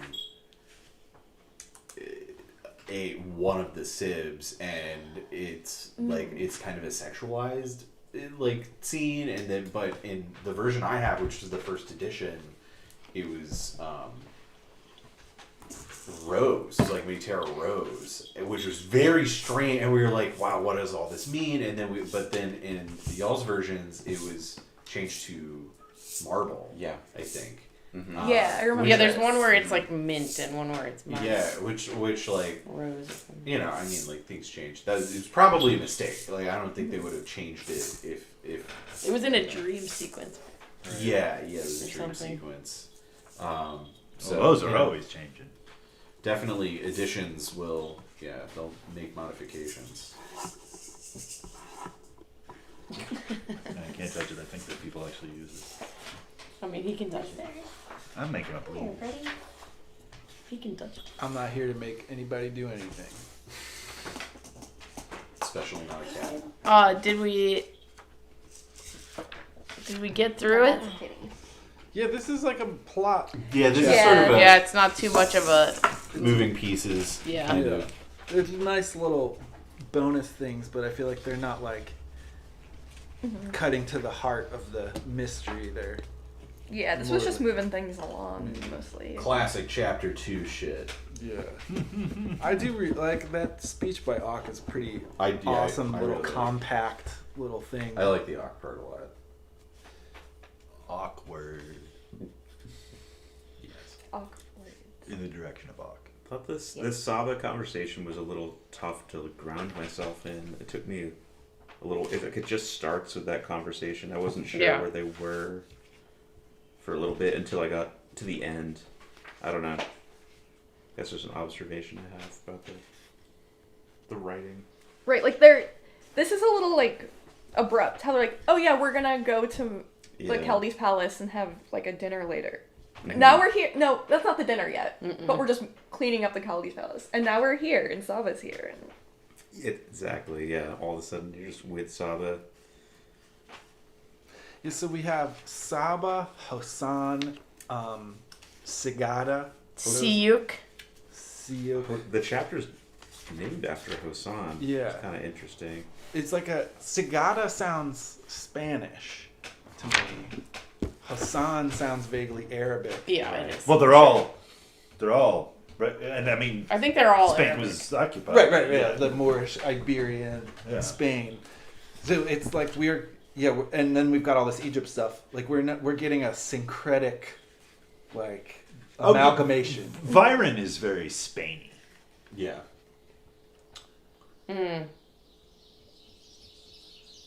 Yeah, so I thought it they're makes not. sense. Yeah, so Trivagant's not, and then Trivagant name itself is like a epithet for an ancient epithet for Muhammad. oh, So, but which is also became a word for like a shrill, shrewish woman. But like they're not like Trivagant's not Egypt. It's like this ball of exotic desert Yeah. It's nomad it's religion. Orientalism. Well, I think it's Islam. Orientalism in one smashed up together. Yeah, it's pulling for. So I you're don't saying see that yet. Islam is I- the nucleus that all of these other things are being pulled towards. Like you're getting Egypt, but they all relate back to like all these different things. That's what I- relate back yeah. to Islam. Yeah. Okay. That's what I think. And I mean, this might be my projection. I really feel like this is a book about religions, you know, and so it seems to me that each culture represents the real world religion. That's the nucleus, as you say. And so that's the Spain connection with Byron. Because they're all Catholic. Although I still feel like Silk is so Lutheran. That could be. In I what mean, he's that kind of makes doing. sense. It feels like it makes sense to me.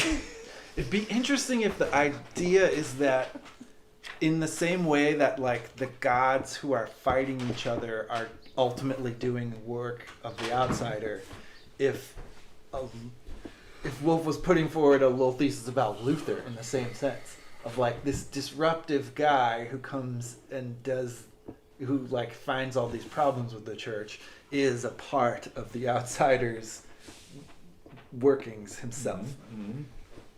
He hasn't freed us from like that church. He's been a process of that church cleaning itself up. He's not actually outside of it at all. Yeah, there almost is no outside. Yeah. Yeah, I started to get a little hung up on the name of the outsider the other day, where I was looking at it, I was thinking like, it seems un-wolf-like to have God be outside of things, but he's just outside the ship. He's not outside of the universe. Oh, the only thing that can be perceived as, it seems to me that the only thing that can be perceived as outside of everything is everything itself.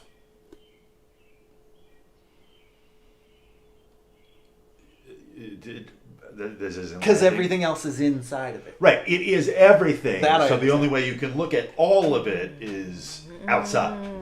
So if you can see everything, then you're kind of outside. Right, Even if you are everything. right. God exists at the end of time because he's outside of time. Yeah. Yeah, yeah. Which includes everything, everywhere, Yeah. always. The house All at is once, I mean. outside. Like, this house is not inside. It's outside. Right, exactly. But everything, Exactly. we're are in the house. We're in the house. The house is outside. I mean, it's impossible. Like, try to think about the house existing inside of itself. Yeah. Like, all the house being inside of the house. Like, it's one of Can't those do it. paradoxes that the philosophers don't like. Some philosophers don't. The philosophers. They don't Some, like some philosophers are chill. Yeah. And even if there was I don't consider nothing, them philosophers. I consider them people. even if Philosophers aren't people. They're fucking kids. if everything outside of the house fell into the void, the house would still not be inside. Say it again. Saying even if everything outside of this house ceased to exist, the house itself would still not be inside. Yeah, the concept of the full concept of the house, I think, has to be outside of the house. Yeah, that makes sense. That's so it's not setting God up as being like the watchmaker kind of deistic style God. Oh no, God is the watch. I don't know. I think it might be a watchmaker. It's interesting you say that. Like I was thinking about that because that's what Typhon's done, and so I was thinking about like what's the function of this book in the universe of the sun cycle, you know? And then I was thinking to myself like, well, if Typhon made this universe, which is real, like, is Wolf kind of telling us that, you know, there is a maker to universes, you know, or to Well, it's not a universe, it's a worlds. world. Yeah, This Typhon is- just well, makes. But what I mean I think is- that's a very big distinction to make. But I think I know what you're I saying. guess Is that I mean like universe of like there's thought definite. or whatever, or just like their whole world. I guess. Their world, yeah. A world. Yeah. Like one's concept of the but it's universe. they're in general, yeah. In general, like they don't think outside of that. It's So their, everything's yeah, encompassed. Everything is the world. I guess that's what I meant. Like the outsider represents the ultimate final. Like I think Wolf definitely seems to imply in New Sun that there's like nested layers of like the thing that's going on with Typhon and the ship is Right. going on to a certain extent with like the Hyro duels and the Right. people on Earth. Right. Emanations. Yeah, but it's not like turtles all the way down. Like eventually there's an outsider. Yeah, and I was curious. Like, do you think he thinks that he's the outsider? Who Wolf? Gene? Yeah. No. You don't, I do not think you don't that. think so? No. I don't know. I don't know. I think he recognizes the way that he behaves like the outsider To the in character. In this this system. realm. He, Yeah. he, But like he that sort of- is just obeyance to the Yeah. thing that is Yeah. his outsider. He's Well- kind of positioned himself, at least in New Sun, as the translator. That's and true. I'm kind of assuming that Yeah. maybe I have no reason to think that he would think Yeah. differently here. Well, and also That this, makes sense. this is all written Horn. by Horn. Yeah. Right. So Which I, So Horn's who's the outsider. of the world. Horn and Nettle. and And Nettle. I think that points to like a belief in Wolf's that he is like translating. He's not the source of any of his ideas. He's just organizing them in a certain way to Yeah. be legible to people of his like culture. Which is where you can get rid of being afraid that there's no new ideas. There never were new ideas. Yeah. We're all just Yes. translators Yes. for a thing that we can never understand or Yeah. experience. Yes. Because it's outside of the house and we're inside of the house. Yes. This is good. I like it. Yeah. But it's one of those situations I feel like with facts and truth where we had like the same agreement but we've flopped the words. Like we had Revisiting the agreement, I think, helps the flopping. Yeah. But yeah, so nah, it's just gonna end up looping back into the conversation we had. Well, and it's one. Yeah. So we just watch the video. I mean, we could do this Go on. for the whole day. I gotta like make a, we're gonna do it again, and then we'll Yeah. have this conversation again. You know, because that's what we do. because that's what we You do. want to do 2 chapters next time? That might Yeah, be I think that's a good idea. Like, I would love to get through this. Oh yeah, you haven't been really able like to it. read Short Sun yet. I've not got Yeah. there. That's the point of the whole. Yeah, thing. I know. Well, That's that's so- not that's- our fault. No, it's not your 3 and fault. I'm 4 not. is I short. accept. Just kidding, I'm I just don't kidding. believe in blame. I'm just kidding. I'm just These making are very jokes. short Jokes, too. This jokes. is like only 20 pages. Yeah, he's It's been 3 and busting 4. these chapters out. We got to sprint toward the end. I think he's got like Let's do it. he sees the end coming. So a lot of these chapters I think are just at what's necessary. We could probably do a But couple of them. they might be really dense. Well, we'll find out. I mean, we'll read 2, I'll and we read might not get through them. Yeah. I mean, that's kind of how it We'll goes. find out. Goodbye, internet. Bye. Internet. Sorry. Did anyone even watch Hey, this one? I would love if any of you all could read Algernon